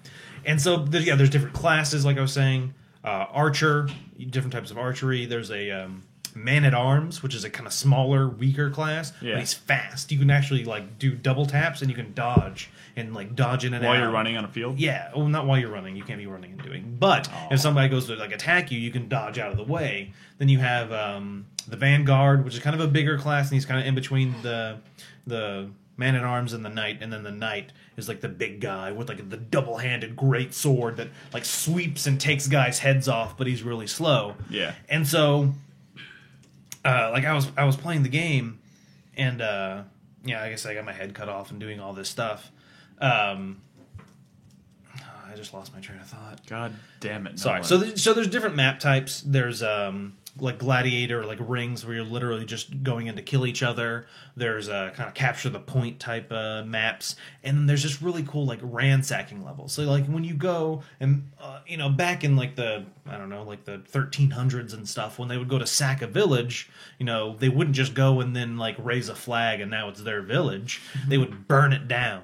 And so in this, to progress, you literally have to pick up torches and throw them at buildings to set them on fire while the other guys are trying to stop you. And so it's really fun, like stuff like that. There's one where you're trying to siege a castle, so you have like a battering ram and you roll it forward, and when you get to the castle, you have to ram the door, but they're throwing bats of burning oil down at you and stuff. I would just be recreating moments from Game of Thrones. Yeah, that'd be so cool. yeah. But so I'm not gonna go. Can you be a like a dude wearing like no armor with a poison tipped spear? I mean, the Vanguard's most likely. The Vanguard has essentially no armor. They're very light class, and they have daggers, which are really fucking fast. And so the thing is, I remember what I was going to say. So if someone hits you, that cancels out your attack because you just got stabbed or something. So when a guy comes up to you with a dagger and he's like, he just can like stab you to death unless you're able to like block or get away or something. And so one cool thing about this game is so you both go and swing your swords and they hit each other and they kind of cancel out. And it takes us, you have to recover for a second before you can swing again. Yeah. So it's not just go up and slash. You actually have to put time and thought into your attacks. So, if you see him slashing, maybe you can block real quick and then get an attack in. Or one good thing to do is so you block and you can't just like hold it up and then like leave. Well, I guess sometimes you can. But normally you would hold it up and as soon as their attack goes through, you would pull it down and attack. Yeah. But you can cancel out attack. So I could go to attack and then stop. So they put up their block and then they put it down so they can get their attack in. But by that time, I've already got my second attack in. Or you can, okay. So you can fake them out. yeah. So there's actually a lot of thought into the combat. You can do one slash, and if you miss, maybe they're about to start attack, you can actually come bring it back and get another slash in. And there's a lot of thought put into the combat. Okay. And like I said, the first night I played it, I got really pissed off, and I just stopped and played. I wish there were more melee-based multiplayer games. That Well, would be cool. But You know when I what- played this yeah. last night, I Well, actually there had a is, lot of actually. fun playing. War of the Roses also came out this year. It is a melee based multiplayer game like this, but it's third person. You can bring out the camera and play it in third person. Really? But it's not as good. It's like a Bethesda game. You don't do that. You just don't do that. I did have some look at one point pulling out the camera. You can pull it out pretty far back and then pull it out just right behind him. And I did have some luck doing that, but I really felt more comfortable in first person. Like like throwing javelins at a guy and like whoosh, and like hitting him and him dying and stuff. That's the one thing I'm gonna really miss about Hitman. Is those kills when you throw something at a dude. Oh yeah, that was a lot of fun in Absolution, like throwing like a syringe at a guy's face. I would try everything. I pick up an item and be like, I'm gonna throw this at a dude. Don't even matter what it is. So that's Chivalry, and then real quick, one last game I got to play a little bit. Just real quick note about it was Spy Party, and every fucking time I play this game, I learn something new. And I was playing it last night, and I was trying to swap out a statue, and I got it swapped perfect. You know, everything was good, and I was setting it down. But if you walk away before the setting down animation stops, he drops it. And so it makes this big clang noise, which immediately draws attention to you. And there's one more fucking thing I didn't even know existed in this game. That's awesome. I am looking forward to actually playing that game someday. Yeah. I really should, now that we have it in our apartment. Yep, that's good. So there are other games I could talk about right now, but we've talked about them at length, and we'll come up again on our end of the year award show. I did finish Binary Domain, and I got a pretty good chunk of the way through Mark of the Ninja. Both those games are awesome. But for the sake of moving forward in this podcast, we're going to go ahead and move on to the news, because there's not been a whole lot of it. Brad, do you have a few new topics you would like to... Not really. What? How do you have new topics when you don't have news topics? Well, I have a few. I have news one. topics. Is anybody else here confused? No, I'm good. I have one. Okay, Brad, tell us what in the news has caught your interest this week. Well, there's the whole like Dragon's Dogma like Dark Arisen thing that Capcom announced. Yeah. There's some confusion as to what that is. Is it a sequel? Is it an expansion? Well, it's kind of like definitely not a sequel. I think it could barely be called an expansion. They're adding like a whole bunch of new like in-game content, Such Wait, as? So just that sounds... expanding the world. like a new essentially. island, Yeah. new enemies, some new characters. So I would say expansion pack sounds more accurate than DLC. Well, I want like in an expansion of a game like this, I would like to see say 2 or 3 new classes or something, Yeah, Oh, that'd be good. or like a whole new like a set of weapons or spells or whatever. Just something completely fucking new. You know, like in Diablo or whatever. You know, they don't just add a new act; they add new classes, and that's your driving force for wanting to hop back into it. I just really hope they don't do with this series what they've done with like Monster Hunter, where they just keep updating like if you really look at it, you know how like they finally announced Monster Hunter 4 Yeah. for 3DS. for 3DS. Well, Monster Hunter is not really like say, so you know, like GTA 4 isn't really the fourth GTA game. Correct. Like after GTA 3, there was these other full GTA games that could have been numbered GTA games. Right. Well, Monster Hunter, there's like fucking a dozen Monster Hunter games, it seems like, and they're just now getting to 4. Well, those previous ones were actually just a shit ton of, for the most part, recycled content with new stuff here and there. Like, oh, we added a couple new bosses in this game and stuff. So I just don't want Dragon's Dogma to become that, because that's very frustrating. I want, like a few years from now, a new big real sequel, and I don't want to get burnt out on Dragon's Dogma, every half year until that time. I would say that I would be more concerned about what kind of sequel they're going to produce more than what kind of additional content they're going to release for the game post-launch. Well, he's just hoping that they do produce a sequel and don't keep doing this. I think hasn't Capcom openly expressed their desire to develop a full-blown sequel with this game at this point? I think they've already stated the game sold well. It depends. I mean, if they just put out these like updates, these like like Dragon's Dogma G or whatever, Careful. and people get like tired of it, the sales go down, I can see them maybe not making a sequel. It's would be unfortunate. This doesn't have a big enough foothold already to be doing this to it. So, yeah. True. Well, how about that BioShock Infinite cover art, box art? I mean, there's not really much to say about it on a podcast, isn't. but you can find the art on our website at Why is that even 4playernetwork.com. news? I don't know. I It's don't just understand. Because It's you've Uggo. seen some of the other posters and stuff they've had, and they look good. And They've I'm had like, some why did they choose to fucking have... cover. some Who gives a terrific shit? art direction. I don't know. It's lazy. Eco had a shitty cover. Wait, what? Eco had a shitty cover. Yeah, I know. and So I who think gives that's a- shameful? Crap. Yeah, but at It least, doesn't matter. at least with Eco, there was a Japanese version that had a cool cover. That's true. It doesn't fucking matter at all. Brad, it may not matter to you. Download a Matt- fucking wallpaper with the chick on it if you want, bro. Who gives a Nick shit? has a lot of wallpapers with chicks on them. Yeah, Yeah, I so do. there you I go. can't fit anymore on my computer. I'm sorry. So this is perhaps probably what I would say maybe the most interesting thing that happened this week. Actually happened. I think it was today. The Square Enix Hitman Oh, yeah. Facebook promotion. Did you see this? Holy shit! So basically, what they did, in order to promote Hitman post-launch, they developed Because it's a poopy game. they developed this social Facebook promotional strategy. Yeah. I guess it's like an app. It's kind of like an app game kind Yeah. of type app thing. on Facebook that would allow you to essentially, as they put it, put hits on your Facebook friends. Yeah. It's funny I get to put hits on my friends, but the thing is, when setting up a hit for a friend on Facebook, it gives you a bunch of options to choose from as far as reasons as to why they have earned your hit, and they were really offensive things like. Well, no, they were like, oh, he has big feet or, smelly hair or stuff like that. No, but then all those but a lot of then- stuff for the women is like chauvinistic. Yeah, that's what I'm saying. They had some that weren't bad, but Small then they tits. started getting, they had like tiny tits. Really? Or something. Tiny Yeah, tits. Like a small penis was one of them. And it's just like, why did you I hate that so much. I want him to die. Like, why did you have to go there? Like, I don't understand. Like, I think it wouldn't have been. I mean, some people were complaining because, like, oh, it's bullying and stuff like that. It's really tacky. Oh, yeah, it's tacky, but I'm like, why did they have to go in that direction? Like, somebody was sitting at a computer and they typed small penis, enter. I want that to be in this. And then Like, somebody why? somebody signed off on that. They're like, small penis. Okay. It just sounds like an ad agency Yeah. company that didn't really understand. Oh yeah, there's dark humor in Hitman, but they didn't really understand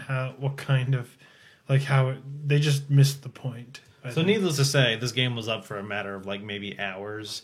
And they got Forward. so many complaints that they just took it down. And they sent out, like, an apology letter. And that's God, it. which is funny. That's the second kind of marketing debacle they've had involving that game. A lot of people are really upset about The that. Hitman games have always had like marketing debacles though. Yeah, I Yeah. wasn't really familiar with the marketing. Blood Money had some real shocking like ad with some like dead woman in like a magazine ad. Or whatever. Oh, I have a couple of those actually. Just hanging on your wall? Or? Well, no. There was like one with. Hopefully she got killed because she had small tits. I don't know. She was like a cellist No, she had or a- something. she had and a she has tiny a bullet penis. hole in her head, and it says like artistically executed or something like that on it. Wow, people are so easily I don't offended. remember. That's not how he would kill them in Hitman. I don't remember. You could choose to. He probably would have used one of the strings That wasn't off her violin. that wasn't nearly as creepy as like him like there's a POV shot of like a dude's like naked legs in a bathtub and like Agent 47 standing there with a toaster. Oh yes, Like- I do remember that one. Yeah. That was Where pretty good someone's ad. tugging on that camera over there. It's Nick / Chris. I haven't moved my foot. Whoa. This is all Nick. Is that Chris in there yelling? Yes, because Brad touched the camera. God damn it. So, this is not really news, but I just kind of wanted to open up a quick discussion if y'all want to have it about. So, the VGAs are coming up this Friday. Anyone want to make any predictions as to anything that we might Well, be I seeing? don't- Jeff I Keighley don't know will what be the there nominees and are. Jackass. No, we're not. Get away from your mic. What's Brett. that? Brad, stop looking at that. That's my notes. Brad, stop looking at They're super secret. that. Anything y'all want to see? Like anything that we've known about for a while? Destiny. Wait, what? Destiny. Which one No was Destiny? escaping, that's for me. Destiny. Wait. Oh, I hope Destiny's Child is there singing songs from all the different video games that came out this year. Wait, is that happening? Is that a thing? Destiny, bro. Destiny. Why am I having trouble remembering which one Destiny is? Someone remind me. I have a terrible memory. I'm sorry. Probably going to be the most significant game to come out next generation, maybe. What? Just say it. I don't know what the fuck you're talking about. You don't know what Destiny is? The Why- game? Destiny? Are we? Can, You're confusing me. I don't know. I must have completely forgotten A about game that. called Destiny. By who? Bungie. Oh, see, all you had to say was the There he Bungie goes. game. Jesus Christ. Yeah, my bad. It Shit. happens I'm sorry. to Nick. You have low self-esteem. You make one little mistake like that and just blow your brains out. Yeah, it's kind of fucked up. Sorry, you made me feel really bad I think about we need it. to get you help, man. I'm sorry. You're exhibiting a lot of weird psychological Get issues away from my- between the icebreakers and the Yeah. I would like to see. suicide. So Jeff Keighley said something about a classic, like an old school classic coming back or something that no one is expecting or some shit like that. And, The thing is, or he said something about old school fans are going to be super excited by one of the things they show. a lot of the stuff It's they've kind of vague, but Yeah. So there's this one thing I wonder if we're going to see, especially because this publisher doesn't really put out a lot of big stuff with the exception of Metal Gear, is a couple of years ago at the end of their Konami press conference, they showed a teaser for Contra. Oh yeah. It was just a big flaming C, Yeah. and they ended the press conference like that. The following year, they mentioned nothing of it. There's been no news of it. I'm wondering if Konami is planning some big, huge reboot of Contra. I wonder who's Could be. working on it. That'd be cool. I'd be worried it'd be What if like a it's Mercury shitty Steam? Oh, that would or suck. Spark Unlimited. It might be something along those lines. You never know. Oh, also, Ninja Theory confirmed that they're not working on a Onimusha game. Oh, Shit. Ooh, what if we see an Onimusha announcement? I doubt it. That's not going to happen. I don't know. The thing is, as much as I disdain the award show itself, I'm always looking forward to it because of the announcements. We always Yeah, get that's some all cool I look surprises. forward to. Is just the announcements, the trailers. Oh, And the shit. thing is, a lot of what they've been talking about leading up to it has been stuff we already know about. Like we're going to see some a new Bioshock Infinite trailer, a new Last of Us trailer, which is supposedly going to. We've seen so much of Bioshock Infinite, though. Yeah. Jesus, we've seen so much. And they're about to unveil a new character on The Last of Us, which is weird because at this point I feel like they've shown me just enough of that game that I'm sold. Yeah. I don't need to see any more. In fact, they've done such a good job with those two characters alone that I'm ready to go into that game without seeing anything else. Probably see a new trailer for Watch Dogs. Oh yeah, Ooh, Watch Dogs. Probably That- see some new stuff for the new Star Wars game. 13. 13. Yeah, we'll Maybe they'll announce the. Maybe They're they'll probably officially- going. You know, I heard a rumor that the protagonist of that game is going to be Boba Fett. Maybe Really? we'll see. So maybe that they're probably making an announcement to that effect. Who knows? Yeah, because when they showed us the demo at E3 this year, they specifically stated Placeholder that character. the characters were placeholders. They're not. Maybe they'll show Ground Zeroes. Maybe. Oh yeah. Maybe. Metal Gear. Yeah, that's true. There's a lot of potentially cool stuff they could they could actually show more of at the show. Of course, The Last Guardian. Oh, don't. That's not gonna happen. Not gonna happen. Hey, Versus 13. keep Oh, hope, God, keep Jesus. hope alive. Yeah. But I don't I know. thought they were done with that game. Last Guardian. No.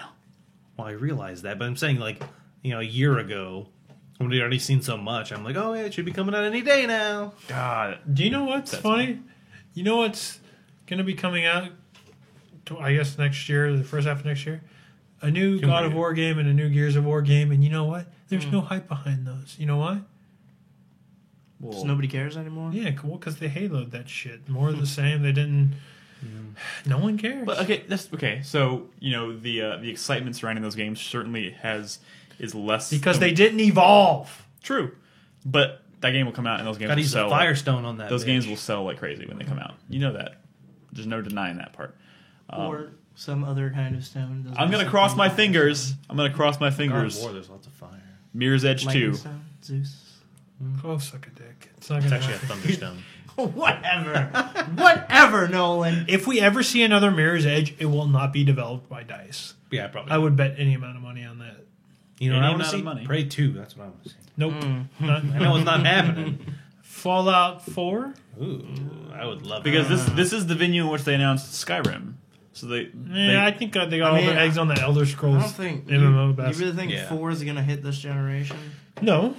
But they're going to be showing next gen stuff. Yeah, at next the gen. BGS. Well, Well, that's yeah, what they're gonna be I know, showing. but I think you're probably going to see some lame ass teasers of next gen properties. Yeah. Stuff that might be surprising, like, oh, I can't believe they're doing that I again wanna or see- something. But I think you're going to see a lot of like teasers. I want to see a bunch of ducks in a bathtub floating individually. What is Epic working on? You know, Wow. what is Epic working on? Didn't some Fortnite. dude? Yeah. What are they really working on? Probably Gears of War 5. No, they're not. Oh. I really don't think they are. At least not right now. Or if they are, I mean, didn't somebody from Epic today like Maybe step down? I didn't hear about that. Someone link to that in chat. Somebody, what's with all the shakeup at Epic? What's going on? I don't know, but Cliffy's gone. I mean, that's a private company still. No one is saying you have to do this. That's what I don't understand. They've put a lot of their resources behind developing the next Unreal Engine, so who knows if they're... I mean, they're definitely developing something with that. But I mean, they have to be developed. No one just makes an engine. They make a game that shows off what an engine can do because that's the only way they're going to sell that engine. I wouldn't be people. surprised if that tech demo we saw a few months ago that was for Unreal Engine, if that could be the Doom property. Oh, yeah, what was that called? Oh, I know what you're talking about. The one that was like kind of cyberpunk Yeah. or whatever. Maybe Doom 4. Doom 4, that might be We'll there. say Doom 4. Somebody in chat said that, and that could be the old school fans. That's a good point. That could be an old school. I mean, it might be an old school game, but it's definitely not going What to was look that like one thing I saw? traditional Doom. It's going to look more like Doom 3, but better.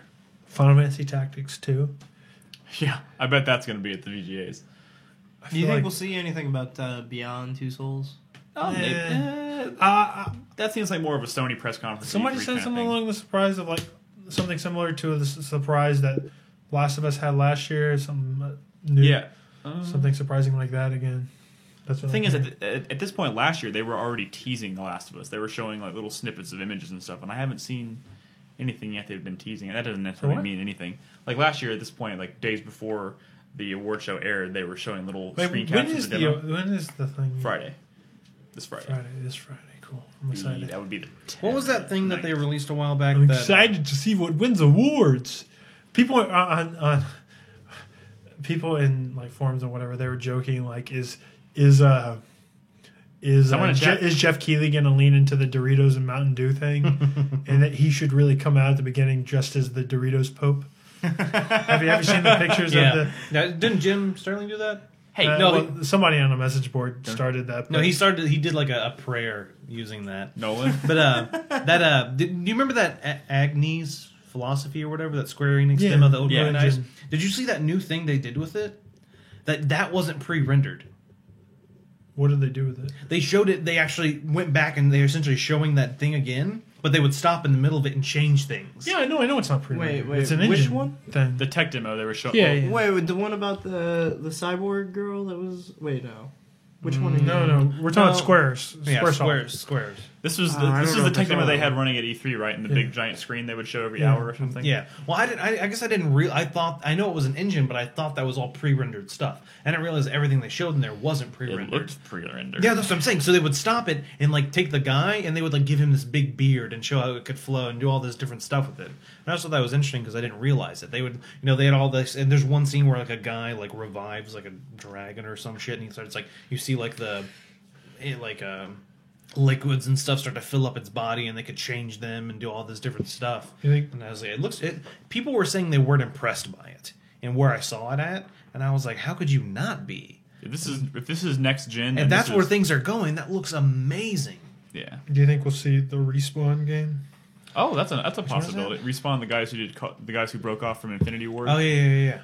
That's definitely a possibility. Someone in chat a minute ago mentioned Battlefield 4 might make its debut. You know, honestly, I feel like the reason that they just sort of like fucking squirted out the last Medal of Honor game is because for a while there they were like, oh, we're gonna alternate, Medal of Honor with Battlefield, and that'll be our thing, like EA. That was Yeah, how we yeah. compete against Call of Duty. But I think they just sort of squirted this one out, rushed it, and There it is again. It was just squirted the it out afterbirth, don't worry. because I think next year is Battlefield 4, and after that is probably going to be the Respawn game, and I think they're going to maybe alternate from there. The thing is, we've already known about the Respawn thing for a while now. I'd be kind of surprised if they didn't. I mean, it's getting like we should be seeing something from that at least, like even if it's just like a teaser. Yeah. That should be making the rounds fairly soon. By the way, I just realized the Hitman toaster ad is on our wall. Oh, shit. Boom, there it is. Oh shit! That's pretty good. That's a damn good ad. I'm gonna go play Hitman Blood Money. It's a good game. Maybe. Well, I'm gonna wait for that HD collection to come out, and then I'll. What? They're doing the HD collection for Hitman. Pick that up, y'all. Blood Money's already in HD, bro. Yeah. Shut up, bro. It does look decent. It's a And I have it on PC. It is a current generation game. Hey, we're getting off topic. There's a topic. No, we're just talking about VGAs at this point. So Yeah. that's good. I think we'll cut it there. We'll take another quick break. We'll come back and we'll wrap up with viewer questions and 4-player minute. So we'll be right back.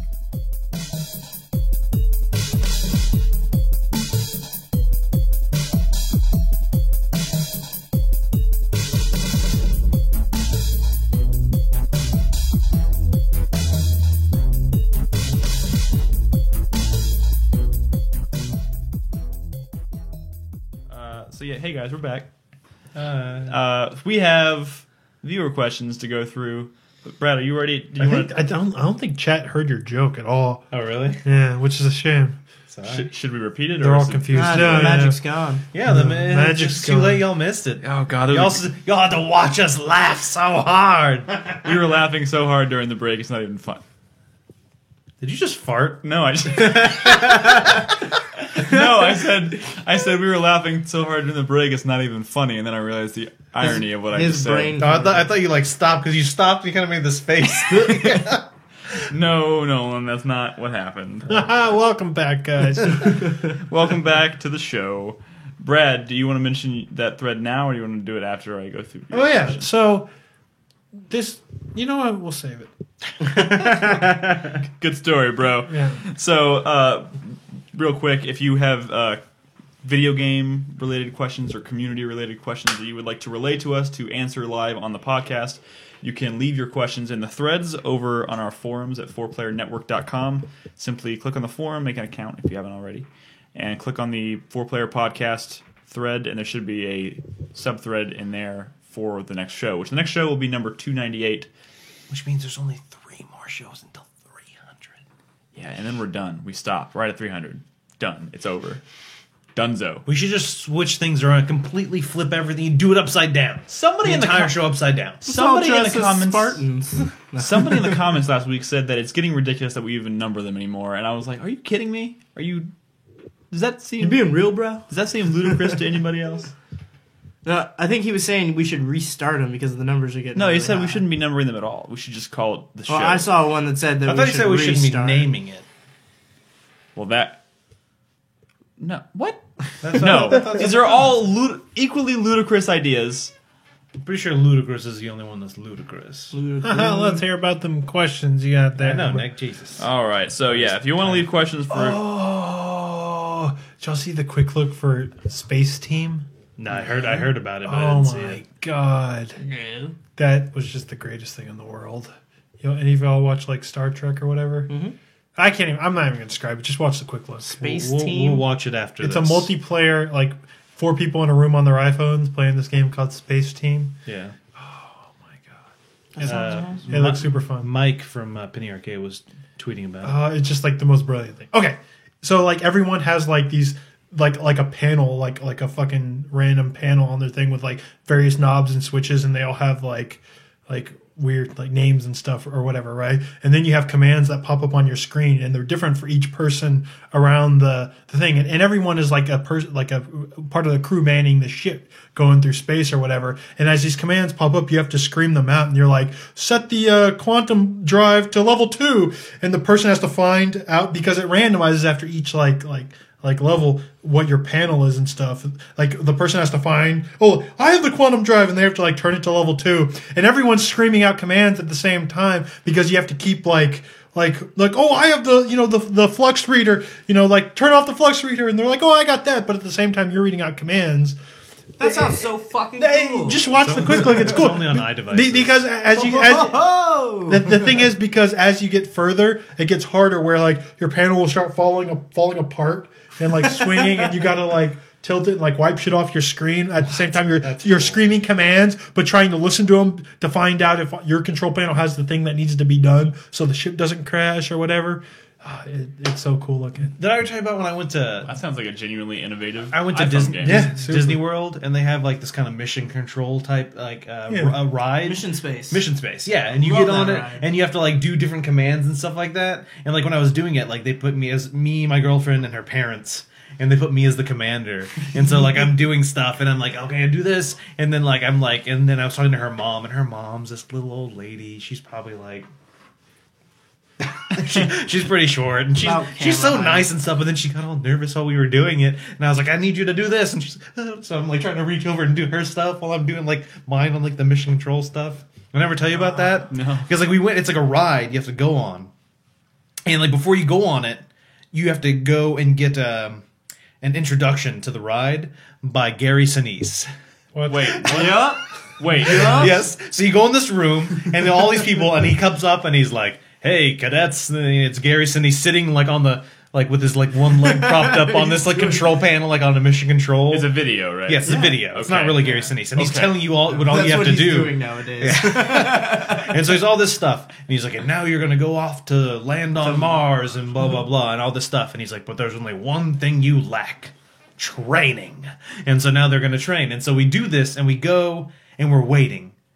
And as you're waiting, all it shows you is like a shuttle on like a runway, like a video, and like you see like steam coming off, and like a bird will fly by. And you're just waiting, and they come in. They're like, "All right, guys. So there was a problem with the runway. Some birds came off, and they pooped everywhere, and we have to go and clean it up. So we're gonna move you over to this one." So we go into a different room. We watch the video again, and we're waiting, and we're waiting. Wait, birds pooped on. They were just joking. And so they come back in again, and they're like, "And this time someone threw down some popcorn on the runway, and all the birds are around, so we can't take off. We're going to need you to go back to this one." So we go back to the other one. Someone was throwing up in the ride every time before. Oh. Yeah, there's Oh. two versions. There's like a dumbed down version, and then there's the intense version. Yeah, and the intense version, like you literally experience G-force. Okay, that was- like it's intense. And so then we're in there again, third time watching Gary Sinise tell us about, and he's like, "And there's only one thing you lack," and everyone in the room somehow simultaneously was like, "Training!" And then we finally got to go on Somehow the ride. simultaneously? Yeah, we just all decided to yell out because we watched the video the third time we were watching it, That's pretty and then we awesome. left Gary Sinise behind. How did Gary Sinise end up with that gig? Jesus Christ. And he was in Probably got Because Yeah. Apollo 13. yeah, and Hey, that was a good movie. He was in the movie, And, and he got left behind. So he was down at Mission Control giving you the information. right. Hence the Gary Sinise in Little Big Planet. Nick doesn't know about that. I'm sorry. You may have lost me. I apologize. But our first viewer question this week comes from Damien from Connecticut, DG Tinderbox in chat. And you asked two questions. I'm only going to answer one of them. Yeah, you only get one. I'll answer the other one, but the other one is more of I'll just email you something. It's not one that needs to be answered on the show. The first one, though, he does want to know if we have anything special planned for podcast number 300. And that's just not the question. Thank you, Nolan, asshole. So he says podcast number 300 is coming up soon, and he wants to know if we're doing anything special for it. This is something we haven't really talked a whole hell of a lot about yet, but I just want to say I'd be interested in doing something special for podcast 300. I don't know what that's going to be yet. Maybe we can answer 300 viewer questions on the show. We can go back in history and answer every viewer question we've ever skipped. No. All right, never mind. We're not doing that. I don't know. I'll just say I'm only answering. But something in the spirit. I mean, it's not a bad idea, but going back to answer old viewer questions isn't a good one. No, that was a joke. That's And it why would I also said it. take like 8 hours to answer 300 questions. 8 hours is worthy of our 300 podcast is worthy of an 800 Well, I mean, 8 hour show. I can't even speak. Idle Thumbs did a podcast sort of like this where they answered like a shit ton of questions. I don't even think it was 300, and their podcast lasted like 5 hours. And the thing is, all their answers were like, a lot of them were just kind of disposable. And it's just like, man, I wish you could like talk at length about this. And it was just kind of a waste. No, we'll do something different for 300. We don't know what yet, but we will state that in the next few weeks. We have about 3 weeks out until we hit show 300. So keep your eyes on the site for information about that. Our real first question comes from Mr. Redhead in chat, John from New York. He says, "What game has there been a It's point?" going to be more than 3 weeks, by the way. 3 weeks Oh from yeah, today's because Christmas. That is also true. We're not going to do one on Christmas. That is right. We're not going to do a show on Christmas Christmas. podcast. Maybe Chris and I will just get together and do a Christmas podcast. I'm not going anywhere. And the week after that is New Year's, so Yeah, I don't so know when we're going to do it. But The official 300 show may be a little longer out because also we do have our end of the year award show stuff, but that is usually the second week in January. So I don't know. Point is, details will be on the site soon. Anyways, there you go. Mr. Redhead in chat wants to know, what game has there been a point where you were locked out of our earlier sections after reaching a certain point in the game and it frustrated you? This happens mostly in RPGs like Final Fantasy Tactics. When you get to is that what you're going to say? Yeah, that's what I'm thinking. I have one particular that's particularly egregious for me. He also mentions Legend of Dragoon's final section. I forgot what they locked you out of in that game, but it did happen. The biggest one for me has to be, did y'all play Final Fantasy VIII? Mm-hmm. That's all the way to the beginning. What the fuck? You get all the way to the 4th disc and you can't go in any area in the game. So that's generalizing it. When a game, I know it kind of takes you out of the game, but when it doesn't let you know that you're not going to be able to go back. I like when games are like, are you sure you want to go now? If you go this way, you will never go back. I like when they let you know that, because maybe there's something you want to do. Like Final Fantasy VIII, once you get there, there's no turning But the back. thing is, it wasn't even about when you cross the threshold to go to a final area. This was like you put in disc 4, and all of a sudden when the game loads up, there's a cutscene, and you are in the open world, but all of the cities and locations in the game are surrounded by an actual visible force field that you can't go past. Mm-hmm. The only place you can go is to this one area to take you to the final dungeon and boss and all that shit. And that fucking... I was so mad because there were still all sorts of summons I wanted to go get and cards and all sorts of shit that I was still planning on doing that I had to postpone and play the game through again to do at some point. So that sucked. Anything else coming to mind? He's right. A lot of that happens mostly in RPG. No, I mean, it happens in like in Beautiful Joe. You beat a level and you couldn't go back to like play it again and grind out some stuff, and that was kind of frustrating. That's also frustrating. I mean, this is not Devil May Cry. That's not exactly the same thing, but yeah, if it's a level-based game where you play through specific areas and they're separated into levels, not having the ability to go back and replay an old level is just as egregious as locking you out of areas in an RPG. I think that's complete bullshit. Like that's the one thing I think Hitman Absolution did pretty. I mean, most Hitman games you can go back and play those levels over and over again, right? Yeah. So I mean that adds replayability. There's no reason to not do that. This one isn't quite as bad as the Final Fantasy VIII, but just more from a personal like, I would have really liked to see more of that standpoint. The first Knights of the Old Republic, Terrace. Which one was the first planet that you go to? Was it Terrace? I never played Knights of the Old Republic. So you start off, like, the game starts, you're on a ship, you get an escape pod, and you shoot down to this planet, and you spend the first, 2-3-ish hours on this planet learning how to play the game and everything. This is before you even get your force powers or, like, get a lightsaber or anything like that.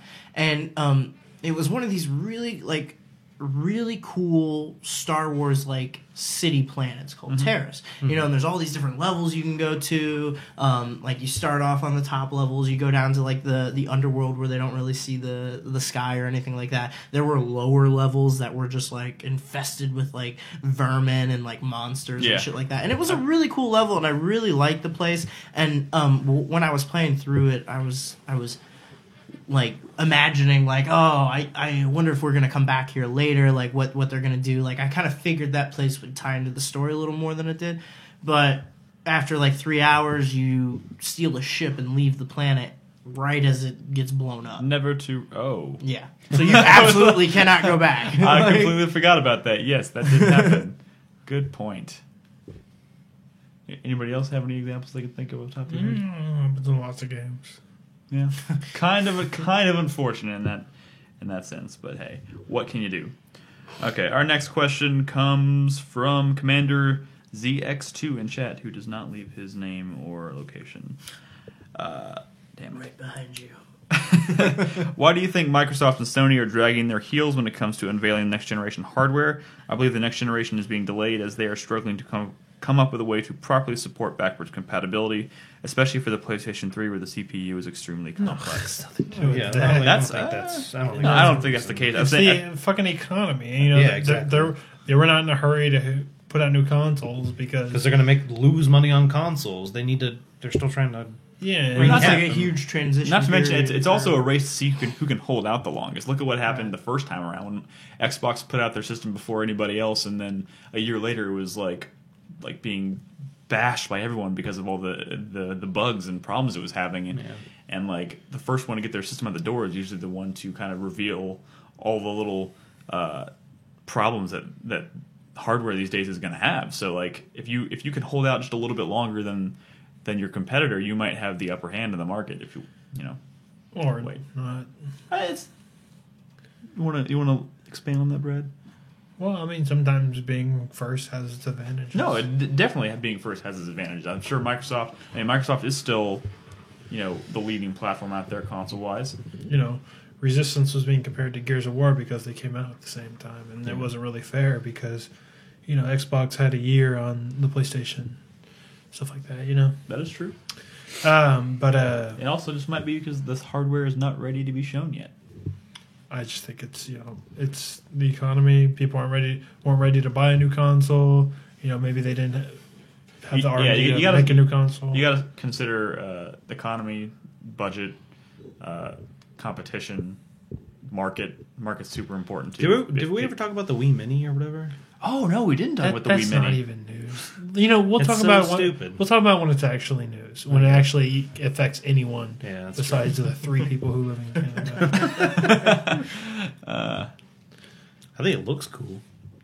Better than the Wii. Because Doesn't matter, no it one's doesn't gonna- play Wii game, or it doesn't. It doesn't play GameCube. Doesn't play games. GameCube It doesn't even have an SD card. I've played more GameCube games on my Wii than Oh, I have God, Wii yeah. games, and that is kind of sad. Okay, our next question comes from Nick from North Carolina. Stealth fart in chat. Touche. From a story perspective, after beating Resident Evil 6, I found Chris's story to be the most unnecessary element in the entire game, as it didn't really fit together with the stories of the Resident Evil 2 characters and did nothing to further the overall plot. Hold your thoughts, Plot Brad. I know you want to say something there.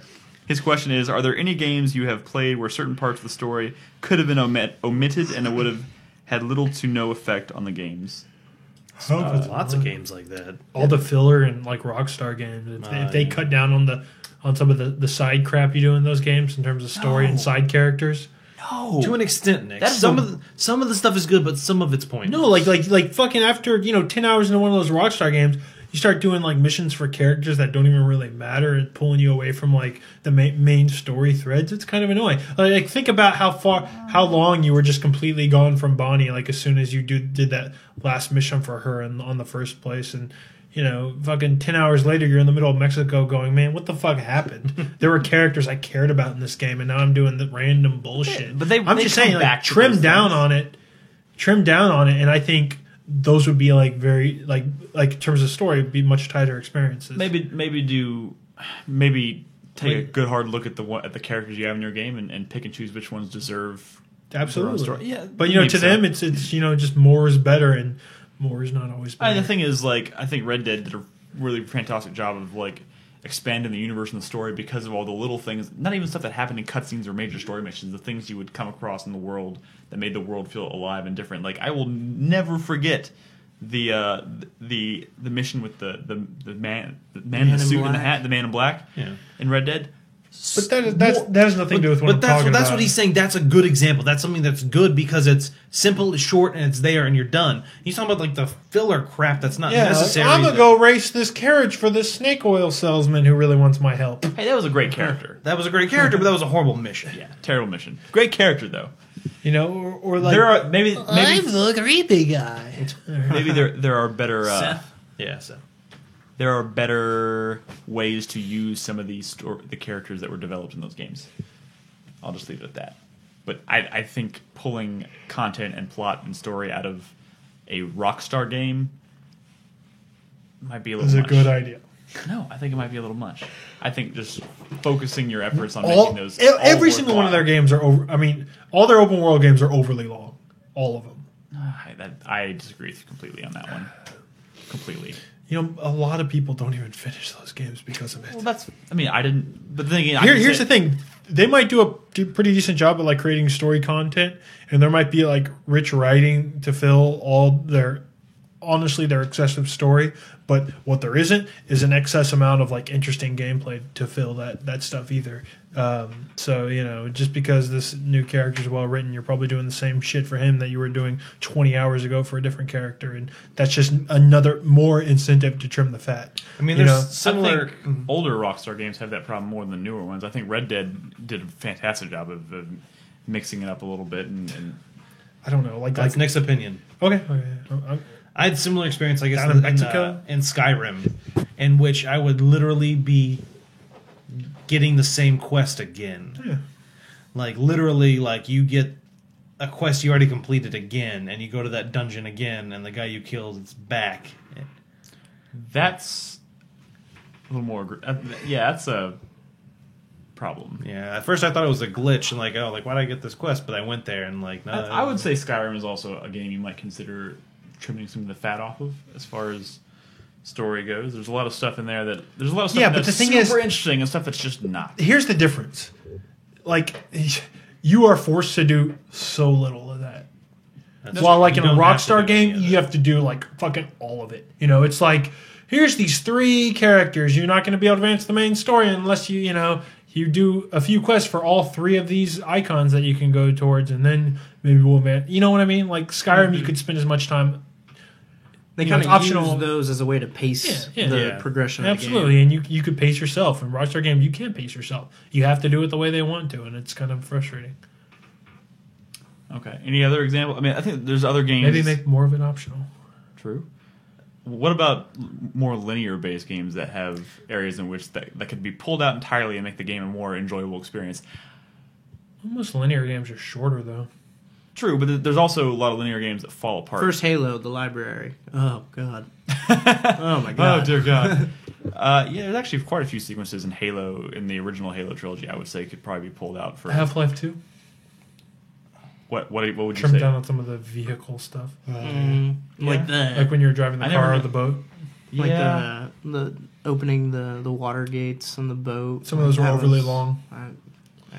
It was all pretty, like... I think all of the Assassin's Creed got yeah. plenty of fat that can be trimmed in those. Yeah, games. there's some... Required fat, yeah. There's some Yeah. fat to be trimmed there, definitely.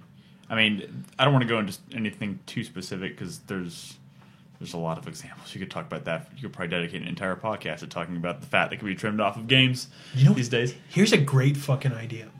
So, the people who make games like Assassin's Creed, because somebody bring up, maybe trim all the Desmond stuff Fable out. has lots of fat too. Here's a great idea. So people, sit around, they watch us play games, right? When we stream them out, it's like, well, it's like I'm playing, except it's like a cutscene for me because I'm not actually playing it.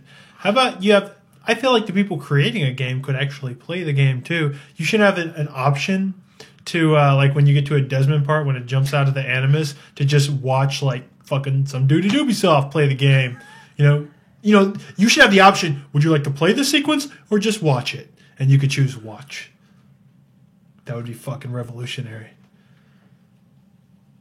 There's an argument to be made there. I'm saying, like, it's not an actual cutscene. It's still gameplay, but you could just choose not to play it. Option.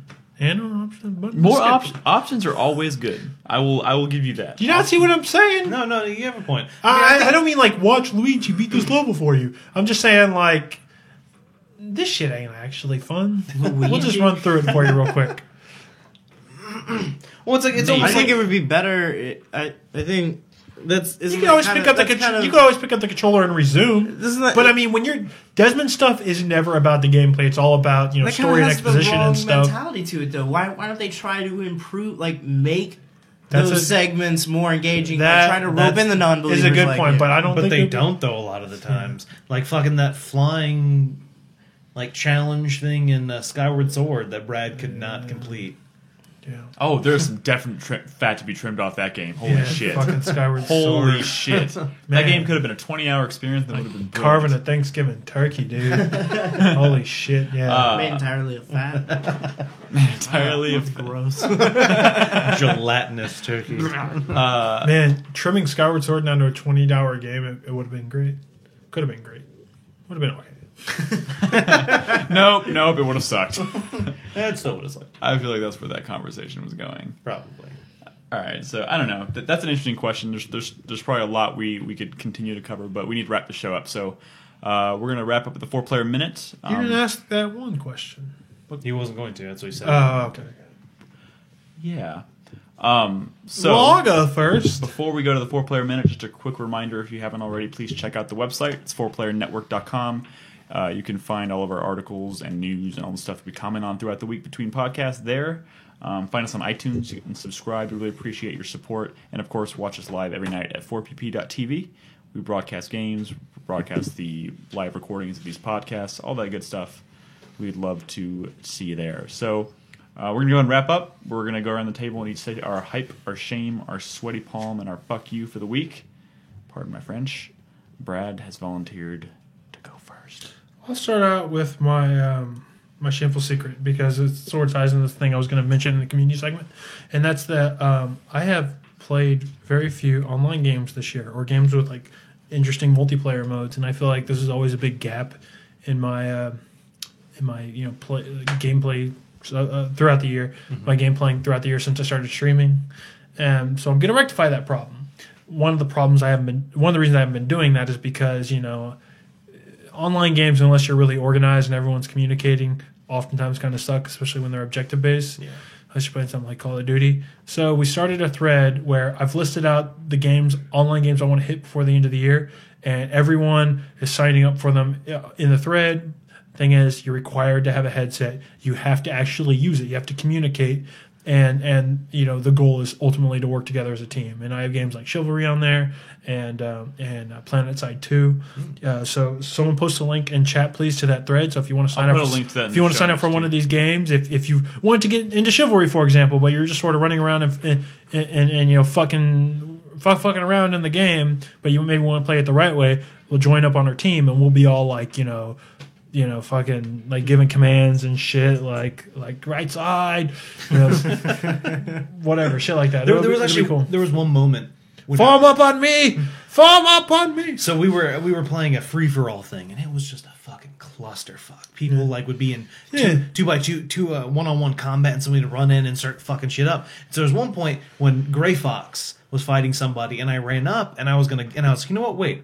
Gray, I'm going to fight you. I'll let you finish that guy. And so he killed him. And then another guy was coming behind Gray. I was like, Gray, watch out. And I ran past him and I killed that guy. And all of a sudden it just turned into me and him back to back, like killing people. And it worked out really well. And I was like, shit, teamwork goes a long way in this game. Yes, a lot of games. So there's other games on that list. Mass Effect co-op I want to play. More Twisted Metal. And my sweat is for Japanese game development. In this coming generation, I guess the one started by the Wii U. I feel like even now, if the Wii U is kind of comes out as a wet fart, and Sony. What is with all these really gross? Never mind. First it was squirting, and now it's. I feel like if there's not a Japanese console that dominates worldwide, you're going to have. Japanese development's going to be very sort of confused and muddled like it was this generation. You might see a lot of it ending up on handhelds, or maybe just studios closing altogether, and that freaks me out because most of my favorite games of all time are Japanese developed games, and that's not so much the case these days, and that's frustrating. It has me worried. If no one owns a PlayStation or a Nintendo, then what are Japanese developers going to make games for? Didn't the work. Okami Gamesphere. My hype is someone gifted me a copy of Deathwing gifted me a copy of Miasmata. I've been excited about it. It's this sort of this open world exploration survival game where you don't really fight anything, but there are these weird lion creatures that can hunt you and kill you. But you're trying to get around this environment. The cool thing is, you don't have like traditional means to get around. You have like a map and a compass, and you're doing, and you don't see where you are on the map. You're doing things like looking for landmarks and triangulating to find out where you are in the world and stuff. That sounds really cool. What is Yeah. this called again? Miasmata. It's on Oh, I Steam. think I have heard of that. Yeah, yeah. So I'm going to be trying that this week. Write It looks that really down. cool because Did that come out this year? you actually have to look around to navigate the world. Did that come out this year? It just came out last week. God damn it. Yeah, so it's an indie game, $15 on Steam. My fuck you goes to all the people who think the solution for things that don't work in games or things they don't like in games are just to remove it all altogether. Like swimming in video games. I don't like underwater levels. The controls aren't very good. The camera's weird.